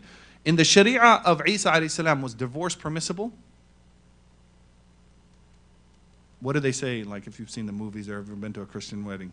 Till death do us part. That's the law of Isa. That's his sharia, and that's what caused the split in the Christian church between the Catholics and the Lutherans and other. It was about divorce, because they're like, Isa said no divorce till death do us part. They're like, well, we have to. So if a Catholic wants to get divorced, they have to get the marriage annulled by the Pope. It has to go to the Vatican, and the Pope has to say, well, that actually wasn't a marriage to begin with. So it's kind of like, getting around the ruling. So the different prophets had different shari'ahs. Musa had a shari'ah, Isa had a shari'ah, Khidr had a shari'ah that he was using. Once the Prophet ﷺ's shari'ah came, it makes all previous shari'ahs void to be followed. And in Aqidah, in their belief, they're all the same. Does that make sense? Okay, this is very important, because when we approach like the spiritual aspect of, say, prayer, what is this? There's a ritual aspect outward, and then there's an inward aspect of having presence in the prayer, getting benefit from the prayer. So, as an example, did the hypocrites of Medina, did they pray? Did they pray? Yeah. And for the Huffaz, did you finish? Iman, I know you finished, right? وَإِذَا قَامُوا إِلَى الصَّلَاةِ قَامُوا كُسَالَى. If the hypocrites, are you laughing at your brother? Or, no? Is she Ali? Yeah? No? Okay. Laughing at yourself? Okay, all right. The hypocrites, when they got up to prayer, they would get up lazy. And when they were in the masjid of the Prophet ﷺ, the Sahaba were like, it was as if on their heads were birds, meaning that's how silent and focused they were listening to the Prophet ﷺ. Birds could have landed on their heads like they land on statues. The hypocrites, they were sitting at the back of the masjid, كَأَنَّهُمْ خُشُبٌ مُسَنَّدَةٌ. Just like, they're like blocks of wood stacked up against the back of the wall, just kind of like at the back of the masjid, like. So what else do you have to say, Prophet of Allah? Like, that's not the way you should be interacting. But they sat in the masjid. They fasted Ramadan. They prayed. They went to Hajj. They went to jihad. They died on the battlefield. They did all of the outward elements, but did it benefit them? No, because they did not have the inward element, starting with Iman. So the proper Muslim, Sunni understanding of Islam is you have to have the outward to even begin approaching the inward element of Islam. So let me ask you this example. If you go through the entire prayer and you do everything that you should, takbir, and before that, wudu and everything, but you don't have any presence of mind in the prayer, you're just going through the motions, is that a valid prayer? Is it a valid prayer? Do you have to make up that prayer? You don't have to make up the prayer. It's a valid prayer. But did you get everything you could have out of the prayer? No. So there's some people, if they're going to take like a batini ideology, they would say, well, as long as I can get the purpose of the prayer without the prayer, that's what I'm trying to get. And that's an improper approach to the spiritual element of any practice. What the Muslims would say is that you have to have this outward element, this ritual, and then you can start achieving the inward element. So when we come to Hajj, there's outward elements. That's why it's so important to to understand the fiqh rulings, and to have your fiqh books with you. A lot of people, they think, oh, the rules of fiqh, that's dry and it's not spiritual. Would you agree? Like, is reading through a text of fiqh the same as reading through like the stories of the awliya and the salihin? It's not the same, right? Or hearing stories about spiritual experiences of people. It's not the same as reading fiqh. But the example is like an oyster shell. In an oyster shell, have you ever seen the oyster shell that produces pearls? What does it look like on the outside? It's ugly and, like crusty and so forth. And then if you open it up, what's on the inside of the shell? No, the inside of the shell, not in the on the oyster. You ever seen mother of pearl? The inside of the oyster shell is coated with a similar substance to the actual pearl. It's called mother of pearl. You ever see those boxes they made in Jordan and stuff? They do a lot, or in Egypt, out of that shiny material. That's the mother of pearl. That's from the inside of the shell. And then you have the pearl that's inside. So one of the examples that the scholars give is that spirituality is like that oyster shell. The spiritual element is is the pearl. But the only way you can get the pearl is if you have that outer shell protecting that creature from the elements of the sea to be able to make that. Does that make sense? But even in that outward shell, on the inside of it, there's this element of like beauty within the law. So that's the law and the spirituality. So with that, I'll just jump right into what Imam al-Ghazali says. He mentions, so Imam al-Ghazali tries to present both. And he came at a time where people were either going too literal and just focusing on the outward, or too inward and forgetting the outward. And so he blended the two. And so in his book, Ihya Ulum ad-Din, he presents the outward element. So if you read it, at one level, it's a fiqh book, right? It's a Shafi'i fiqh book on each of the rules. But then at the end of wudu, he talks about the spiritual elements of wudu. That you should, when you're washing off your limbs, you're visualizing the sins coming off of your hands, right? Because it's different. If you just washed your hands, just went through the motion, it's a valid wudu. But if you actually take a moment to reflect and say, wow, I'm actually washing off sins from my hand. That means I've actually done haram things with my hands, with my feet, with my eyes, with my ears. It creates a different experience for that wudu. Same thing with the prayer. So then he begins for who has that in front of them? Maybe I'll just put this up. 10 elements.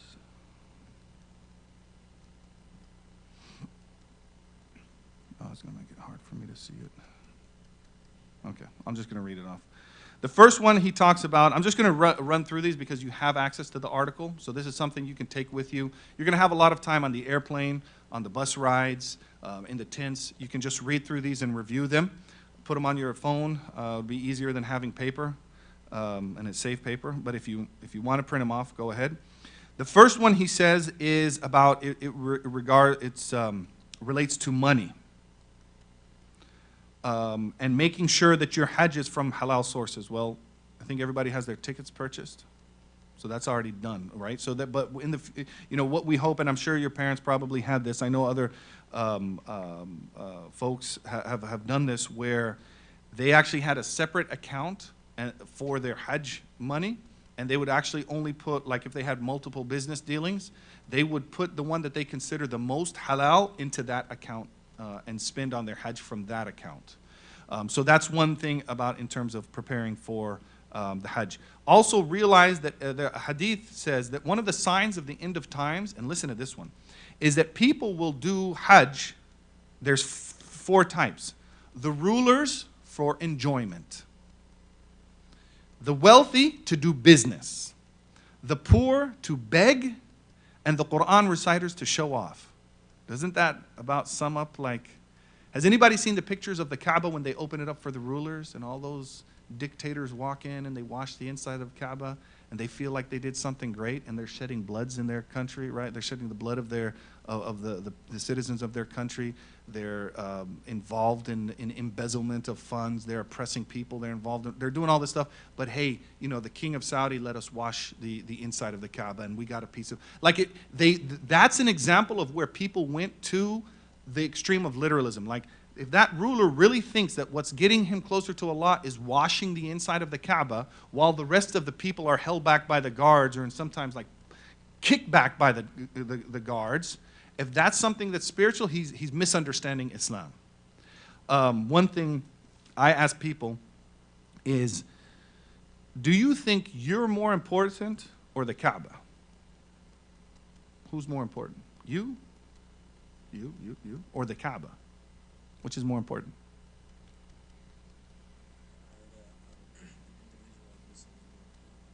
You heard that? Where'd you hear that? You forgot? Yeah, that's where you probably heard it from. Cause but it makes you think, right? Before, because we see all this focus on the Kaaba. It's like this symbol of Islam. Like if there was a flag for the Ummah, it would probably have the Kaaba on it, right? Or the dome of the Prophet ﷺ's mosque. But the Kaaba is even older than the dome. So that's kind of like a universal symbol. But the Prophet ﷺ looked at the Kaaba one day and he said, "How grand are you? And how grand you are in the sight of Allah. But one believer is grander than you." One believer is grander than the Kaaba. So now when you go to Kaaba and you see all of these people giving all of this respect to the Kaaba, just remember that all of that respect they're giving to that person doesn't, that one believer should be given more respect. And the sanctity of the blood of that one believer should have more respect. So when those leaders come in and they do their washing of the Kaaba and they're shedding the bloods of their people and of the innocent people, and they think, oh, we're at least we're respecting the Kaaba. Like, would any of those dictator rulers come in and like start getting a hammer and hacking away at the Kaaba? They wouldn't. But they'll drop bombs on their own people. So what's going on there? Like, that person really has a sick, twisted understanding of Islam. Well, the same thing, like what we can do is when we go there, like even though I mentioned the rulers for enjoyment, the wealthy to do business, the poor to beg, and the Quran reciters to show off, whenever we hear of these categories, same thing in the Quran, whenever we hear about Fir'aun or Abu Lahab or those, don't think about them as other. Like when you read about Abu Lahab, try to understand what is Allah talking about Abu Lahab here, and how does that relate to me as an individual. So when the Prophet's talking about the rulers for enjoyment, the wealthy to do business, the poor to beg, and the Quran reciters to show off, don't look at it like, well, even though we can see those like exemplified in actual other people, we should be turning the things back to us. It's kind of like the old cliche, when you point one finger at another person, what? Well, probably 3, unless you can get that thumb, like, but 3 fingers are pointing back to you. So, yeah, point out Abu Lahab. Say Abu Lahab's bad, Fir'aun's bad, the dictators are bad, but how am I a Abu Lahab, and how am I a Fir'aun, and how am I one of those dictators? The thing for us, too, is when we go there, we should also be thinking about the purpose of Hajj. It's not for tourism. We're going there to reflect. We're going there to change our lives. One of the things that Hajj does is that it removes all of your sins. And so you come back from Hajj like the day you were born. So in terms of preparing for the Hajj, you want to prepare it like this is a momentous occasion in your life. This might be the last time you make Hajj, so really make the most of it, and don't worry about, it's not as enjoyable as, say, like a tourist trip, because we're not going there for enjoyment. There'll be enjoyable elements of the Hajj, the trip, especially coming from the West, air-conditioned airplanes, buffets at the hotels. Who's been on Umrah here? So you've seen that kind of stuff, right? Like all of the lavish spreads they have and the air-conditioned tents and so forth. Hajj used to be a lot more difficult. But enjoy the blessings of Allah. But think about the element of money as it relates to Hajj, which goes into the second thing. So the first one where he's talking about the halal sources, it's also your intention. Like, why are you going to Hajj? Why are you going to Hajj? And you can change that intention right now. Like, why are you going to Hajj? You don't have to answer this, but are you going because, just everybody else is doing it? Or are you going because this is an obligation that Allah has made upon us? The Prophet ﷺ has told us to do it. This is the fulfillment of the dua of Ibrahim alayhi salam, wanting people to come from all corners of the earth to visit this valley and to commemorate his sacrifice. Because think about all of the elements. It's all the time of Ibrahim. Ibrahim came and he brought Ismail and Hajar and put them in the valley there. And then Hajar did her 7 times between Safa and Marwah. You're commemorating that. When you go to Arafah, what happened on the mountain of Arafah? Why do we go there? What did Ibrahim do to Ismail? He was willing to sacrifice him. That's why we're going there. Another thing some of the scholars mention is Arafah. What does it sound like in Arabic? Arafah. Arafah. What's the root word? Arafah. To know. Why is it called Mount Arafah? Well, one of the explanations is that Adam alayhi salam and our mother Hajar alayhi salam, when they were placed in the earth, they were placed in different parts of the earth. So Adam alayhi salam was placed in an area near India. Some people say modern day Sri Lanka. That's where he was, and Hajar was placed down in the area around Mecca. Well, where did they find each other? They found each other on Arafah, and they recognized each other after all this searching. And so that's why it's called Mount Arafah. So when you go to Arafah, it's not just, we have to stand here on the plane and go through the motions. Like, why is this place so sacred? Why is this place so sacred? The Kaaba itself, the angels built it as a house of worship. Then Adam rebuilt it after it went into disrepair. Then Ibrahim alayhi salam rebuilt it. When the flood was going on and Nuh alayhi salam, the ship came over the haram, he let all of the people on the ship know, we're passing into the haram of Mecca. Like, this is not something that was just made sacred by Ibrahim or by the Prophet Muhammad sallallahu alaihi wasallam. This has been sacred since the beginning of time. The other thing is, and maybe everybody has their first reflection. You can remember the first time you saw the Kaaba? Who's been to Umrah? Again, I think everybody except for you in the back. You've been? Okay, so everybody's been. So you remember the first time you saw the Kaaba? Think about that for a moment. You remember that? And how, what was it? What did you feel like when you first saw the Kaaba? Anybody want to share? Like, what was the first thing that came into your mind or felt? Adam? I feel like I was a little young, so I couldn't fully take it in. But even just being young, you have an emotion. It's like something you can describe. It's like seeing it. Yeah. How old were you? I believe I was like 9. 9? Okay. So you got clear memories of it, right? Anybody else? Want to share? Maybe not. Well, yes, Daniel. After like the first go, Oh, it was bigger. Yeah. Who had that? Like, did it look bigger than in the pictures, right? It looks bigger in the pictures. Anybody else? Thoughts that they had, feelings? When I first saw it, the feeling that came to my mind was it reminded me of like some galactic pictures like you've seen of like, you know those pictures of where you see like I think they're called nebulae, or where like it's a bunch of stars and it's going around and it looks like, you know how, it has that, like that, almost that yin yang symbol. And as people were going on, it was almost like that many people, but it was like a hushed sound. And it was at nighttime, so you see the Kaaba, it's all lit up, people going around it. To me, it made me think of like something in the stars, like stars circling around another star or something, just like a... and one thing that we do know is that the Kaaba is actually directly aligned with Al-Bayt al-Ma'mur. So there's a house that the angels do tawaf of in space somewhere, in the universe somewhere. It's directly aligned with that.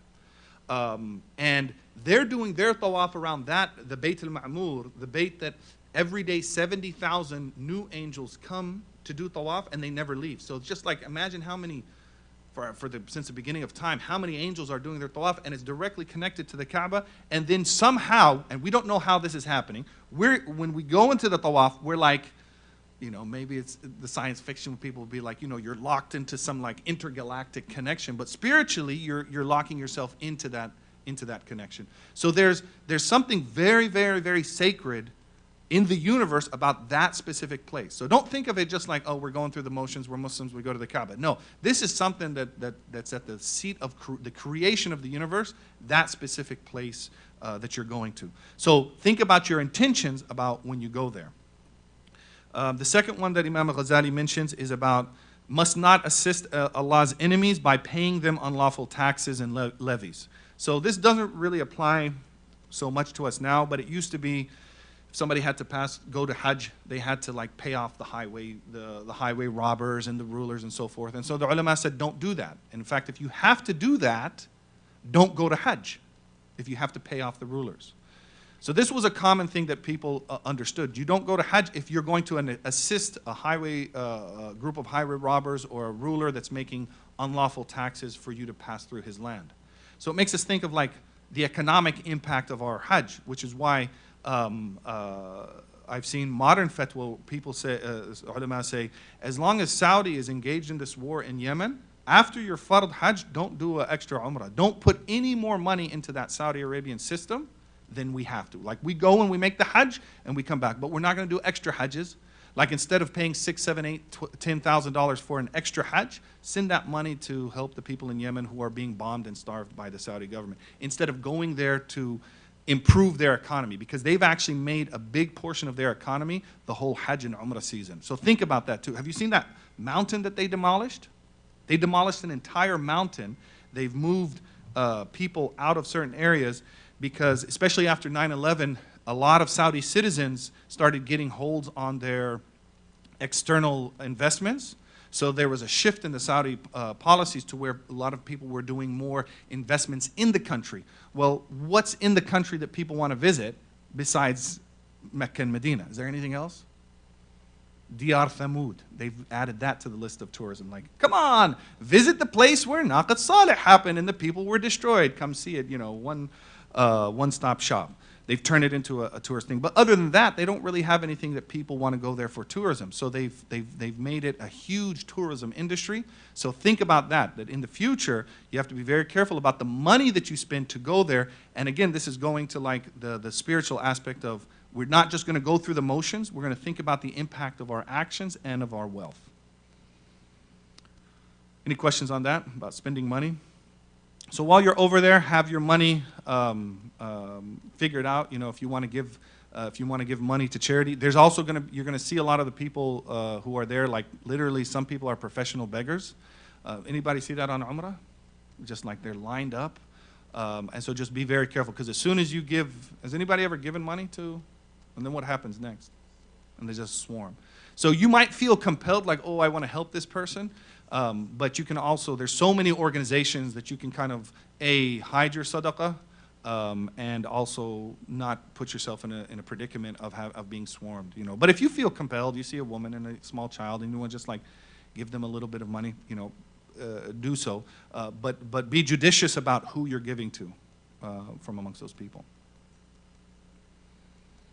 Thirdly, Imam al-Ghazali says don't bring too much food, and he talks about luxury in food and so forth. So this is also like, especially now for us, when we go in those hotels, they just lay out those buffets. And you know what they do at the end of the day with all that food? They just dump it. It goes to the garbage. So there's people out there on the streets of Mecca begging for food, and up in the hotels, they have all these lavish buffets. So while you're there, also be conscious that even though you know a lot of this food might go to waste, don't let it be on your plate. Like, don't load up your plate and then you're on Hajj and you're part of that whole thing of wasting food. So when you go to the buffet, just put on as much as you can eat. Same thing your mom or dad told you when you were young, right? Don't take more than you can eat. So just be conscious of that. I'm just going to rush through these because you have the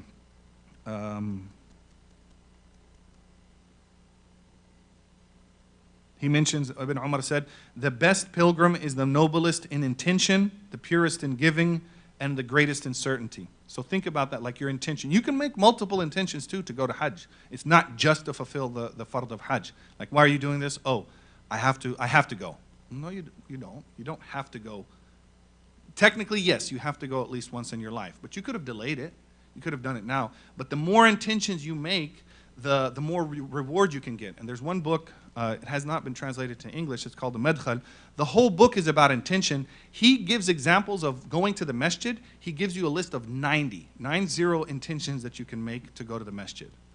Going to the restroom, he gives 120. That a person can like have 120. So you can stack up these intentions of like, why are you going to Hajj? I just mentioned a few of them about like, commemorating the history of this, but think about anything else. Like, let's do a quick brainstorm. Like, what other intention can you do going to Hajj?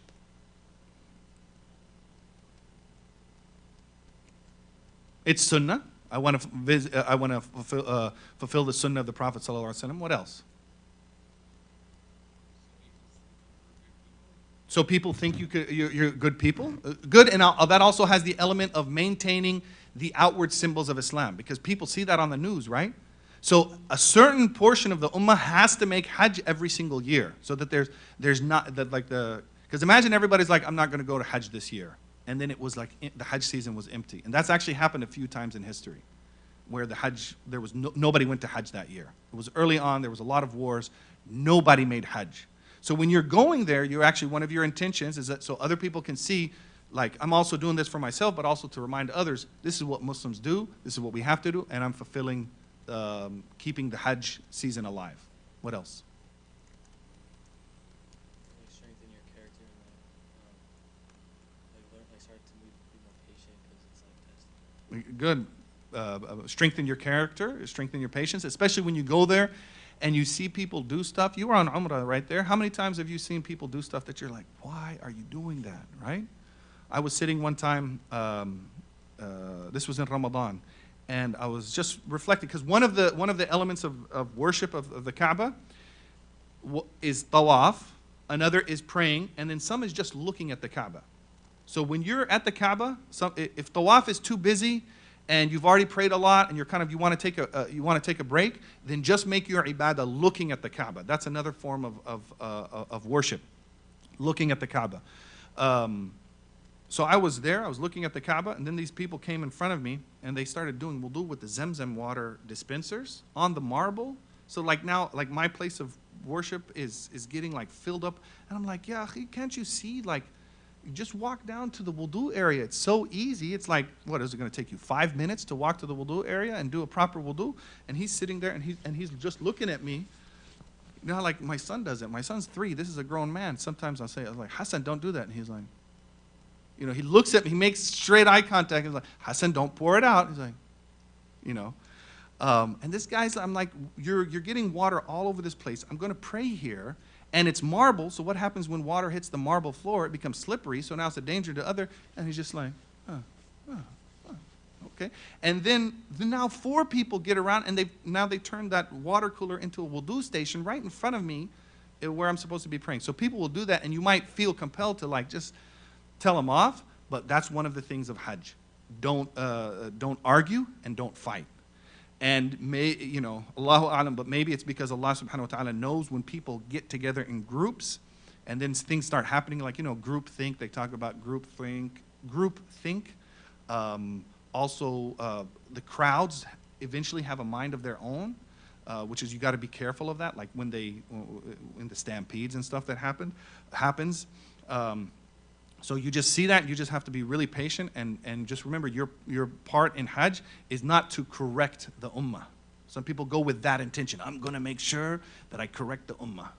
And whatever they see, they're going to start pointing out. That's not you're focused on yourself and getting through this path. Fourthly, he says, and this the fourth one. He says, during Hajj, one must renounce all rafath, fusuq, and jidal. So rafath. So it's three things the Quran says to leave: rafath, fusuq, and jidal. It's in the article I sent, and if you don't have it, I'll forward you this article as well. He says rafath is just loose and obscene talk. So just like in Ramadan, it's actually disliked to have chit chat and chatter. Just go into that mode of Hajj is not a time of chit chat. Loose and obscene talk. Fusuq is any sin. So just remember that we're human beings, we make mistakes, we fall into sin, but in sacred places and in sacred times, just like the reward is increased, the punishment of a sin and the level of a sin is increased as well. So if somebody does something haram outside of the masjid, like on the street over here, as opposed to doing that same exact act inside the masjid, it's worse that it's done in the masjid, because this is a sacred place. Same thing with Mecca. Sacred times in Ramadan. You know how like we almost change, like there's certain things that we relax outside of Ramadan, and then we're really vigilant during Ramadan because we recognize this is a sacred time. So the same thing in Hajj, now you have a sacred place and a sacred time. The reward of any action is increased, and the sin of any haram action is increased as well. So be vigilant about staying away from any haram actions. And then jidal, the last one, which is argumentation with people.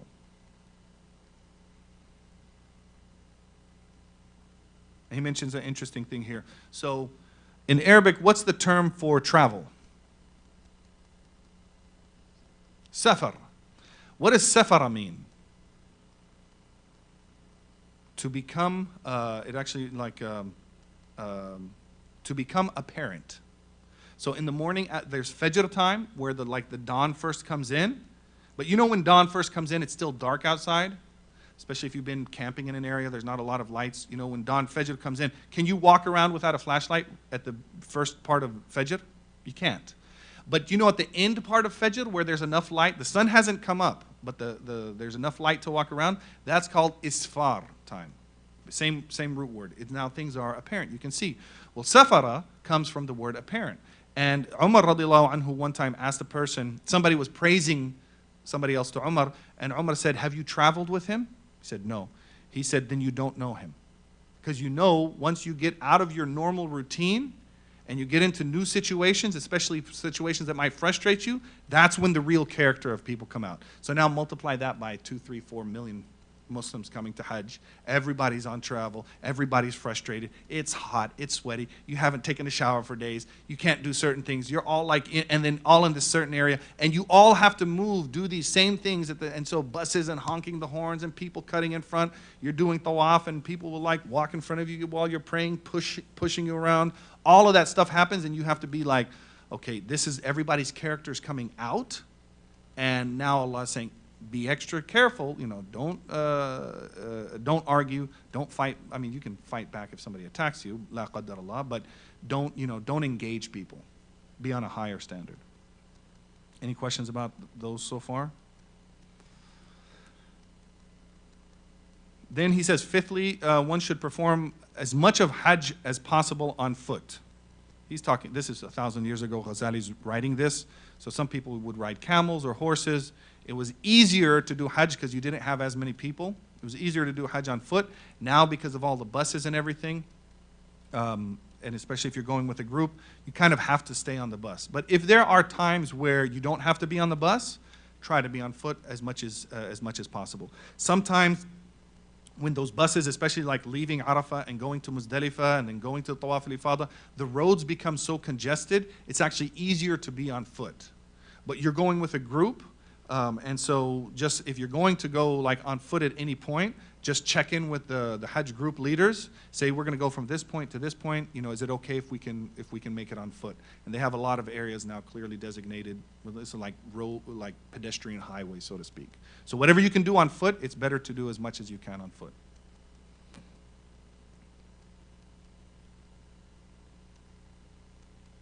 He mentions an interesting point. He says here, he says, some scholars have said that riding is better because this allows one to assist people better, safer, and keeps one away from situations which may provoke anger and resentment in one's heart. So if you're in a situation now, you're like, okay, I might want to try to walk as much as I can, but if I stay on the bus, I'm not going to be out there with the crowd of people, maybe doing something to them or being resentful or angry towards them. I can stay on the bus and stay out of their way, and they stay out of my way. Then stay on the bus. Or the car. I think it's mostly going to be buses. Then he says, he talks about the if people ride, to not ride in a canopy. This doesn't really apply to us. Seventhly, he says, one should have a ragged, dusty, untidy appearance with uncombed hair. So, you know, when you go through the rules of Ihram, there's certain things that you cannot do, and there's certain things that you can do. But you should just be careful, like even combing the hair. So technically you can comb the hair, but like we were talking about in the fiqh class, you got to be careful that no hairs are plucked from your head, and you would owe a fidya for every single hair that comes out.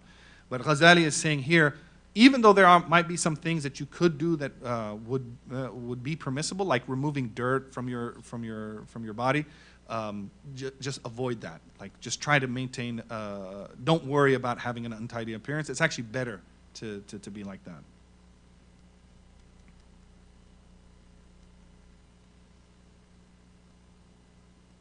Eighthly, the eighth adab is about riding animals. Just having adab with the animal. That's not really permissible. I mean, not really applicable in our situation. And then the pilgrim should offer a sacrifice even though this is not obligatory on him. So for the person on Hajj, the sunnah is not to do a udhiyah. Has anybody ever done an udhiyah in here? On udhiyah themselves? So if you're on Hajj, you do a hedi. So it's the same thing like a udhiyah, same type of animal that a person would sacrifice for the udhiyah, but you do it with the intention of a hedi. So it's not an obligation, it's a sunnah, but it's better for you to do that than to do a udhiyah. So if you have some extra money that you can take along, save it to do a hedi, and they give multiple options: goat, sheep, cow, camels, to try to do a hedi if it's possible. If you do something that might require a slaughter of an animal, you're going to have to slaughter an animal anyway.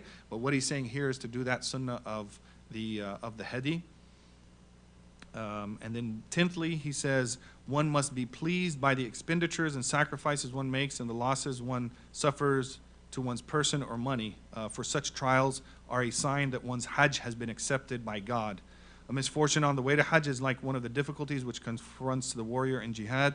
So that for every pain one feels and every loss one sustains, one has a reward, and Allah does not allow the reward of any good person to be lost. So just remember that. As you're on your journey, there's going to be things that are come up that are frustrating, lost opportunities, lost money. A friend of mine who went on Umrah, he lost his phone, like a brand new, whatever it was, one of the newest Galaxy, and he had all his pictures, and he lost it in a cab. So those type of things, you know, it might cause like, oh man, if I had only done this, or just remember that you have, you might be tried with some difficulties. And the scholars have actually said that anytime you're doing a good action and you find difficulties, that's the sign that it's actually accepted. That Allah gives ease to the people He's not accepting their things. So the ruler who just goes in and goes out and everything's made easy, maybe Allah's not accepting his Hajj. But if you're experiencing difficulties, those may be signs that Allah is accepting your Hajj. And this applies to anything in life. Whenever you do something and you experience hardship in that journey or in that act, it's a sign from Allah subhanahu wa ta'ala that He's accepting this act from you. So if Allah is giving you a sign that your Hajj is being accepted because of this difficulty that you're facing, don't treat that difficulty with resentment and anger and hatred and frustration, because especially if you carry that over, you're not going to be able to enjoy the rest of your Hajj. So just, take it in stride. Okay, so we went through those 10 adabs that Ghazali has mentioned, and I'll end on this in the second session, because now we're going to break for lunch, and then Dhuhr is at 1:30, and then we'll pick back up right after Dhuhr. Even though I think I said 2 to 3, we'll try to come back in here 1:45, 1:50 or so. But one of the things is that you'll see in Ghazali, some of the things that he's mentioning is not necessarily like to try to have a spiritual experience. It's some of the outward things. But those outward things are the platform for us to be able to experience those inward experiences, the spiritual experiences, so forth. And the other thing to remember is that in the following of that act, that sunnah or that obligation or that fard, it is a spiritual act even though you might not feel it. So, for example, if you've been to a majlis where they're doing dhikr, you know, everybody's doing dhikr, whether together or one person's doing dhikr, you know that feeling that you get? You know, the feeling of like being in a majlis of dhikr? Or maybe you're by yourself and you're just doing dhikr and you know like that certain feeling that you get? Now think of that feeling as opposed to, hey, it's dhuhr time, we got to go pray dhuhr. It's a different feeling, right? But Umar said but remembering Allah, the greatest dhikr is remembering Allah at His prohibitions and at His commands. Does that make sense? So when you say, oh, I have to do this or I can't do that, that moment that you remember the hukum of Allah, that is the greatest dhikr. Because what does dhikr mean? Remembering. So it's not just saying something with your tongue, you're actually remembering Allah. When we say it's dhuhr time, in that short statement, essentially what we're saying is, hey, Allah has created this universe. He has made certain things an obligation upon us. He has made us as human beings. He has made us Muslims. He has made us people who follow the Prophet ﷺ. He has enjoined upon us 5 daily prayers. One of the prayer has to be all of that is we're remembering all of that when we say, hey, it's dhuhr time. It might not seem like it, but we're remembering all of that. It's very profound, even though sometimes we skip over that. Or you go into a restaurant, you pick up the menu, and you know, as you're going through the menu, you're thinking to yourself, can't have that, can't have that, can't have that, right? That's dhikr right there, because you're remembering, oh, can't eat pork, can't eat whatever that is, can't eat, you know, and so on. So when you're going through the Hajj, the ritual aspect is spiritual in itself. It's like the oyster shell. Even though the pearl is what we're trying to get to, there's a certain element of spirituality in the rules. So following the rules, even if you don't like I'm not feeling like a spiritual experience on Hajj. Well, you don't necessarily have to be. You're going through the motions. You're in a spiritual state, just responding to the call of Ibrahim alayhi salam and doing these things.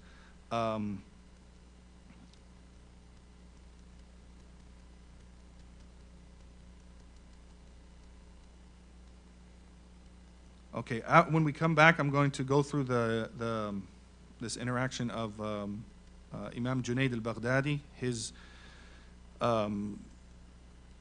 conversation with somebody who came back from Hajj. And then I also want to talk about the adab of visiting Medina, because everybody's going to be visiting Medina.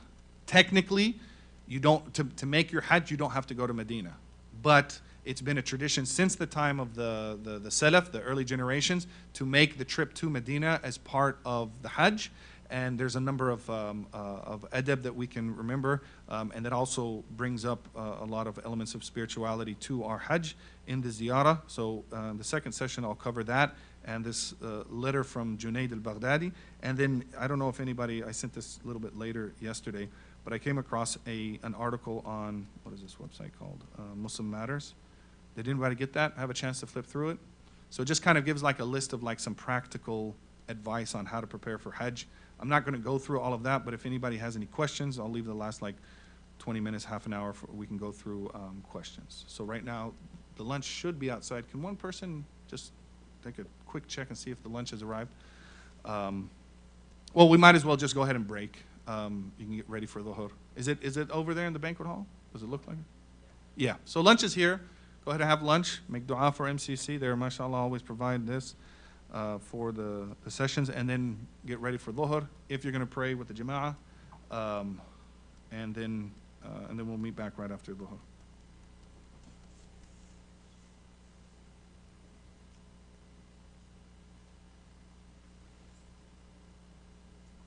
Yes.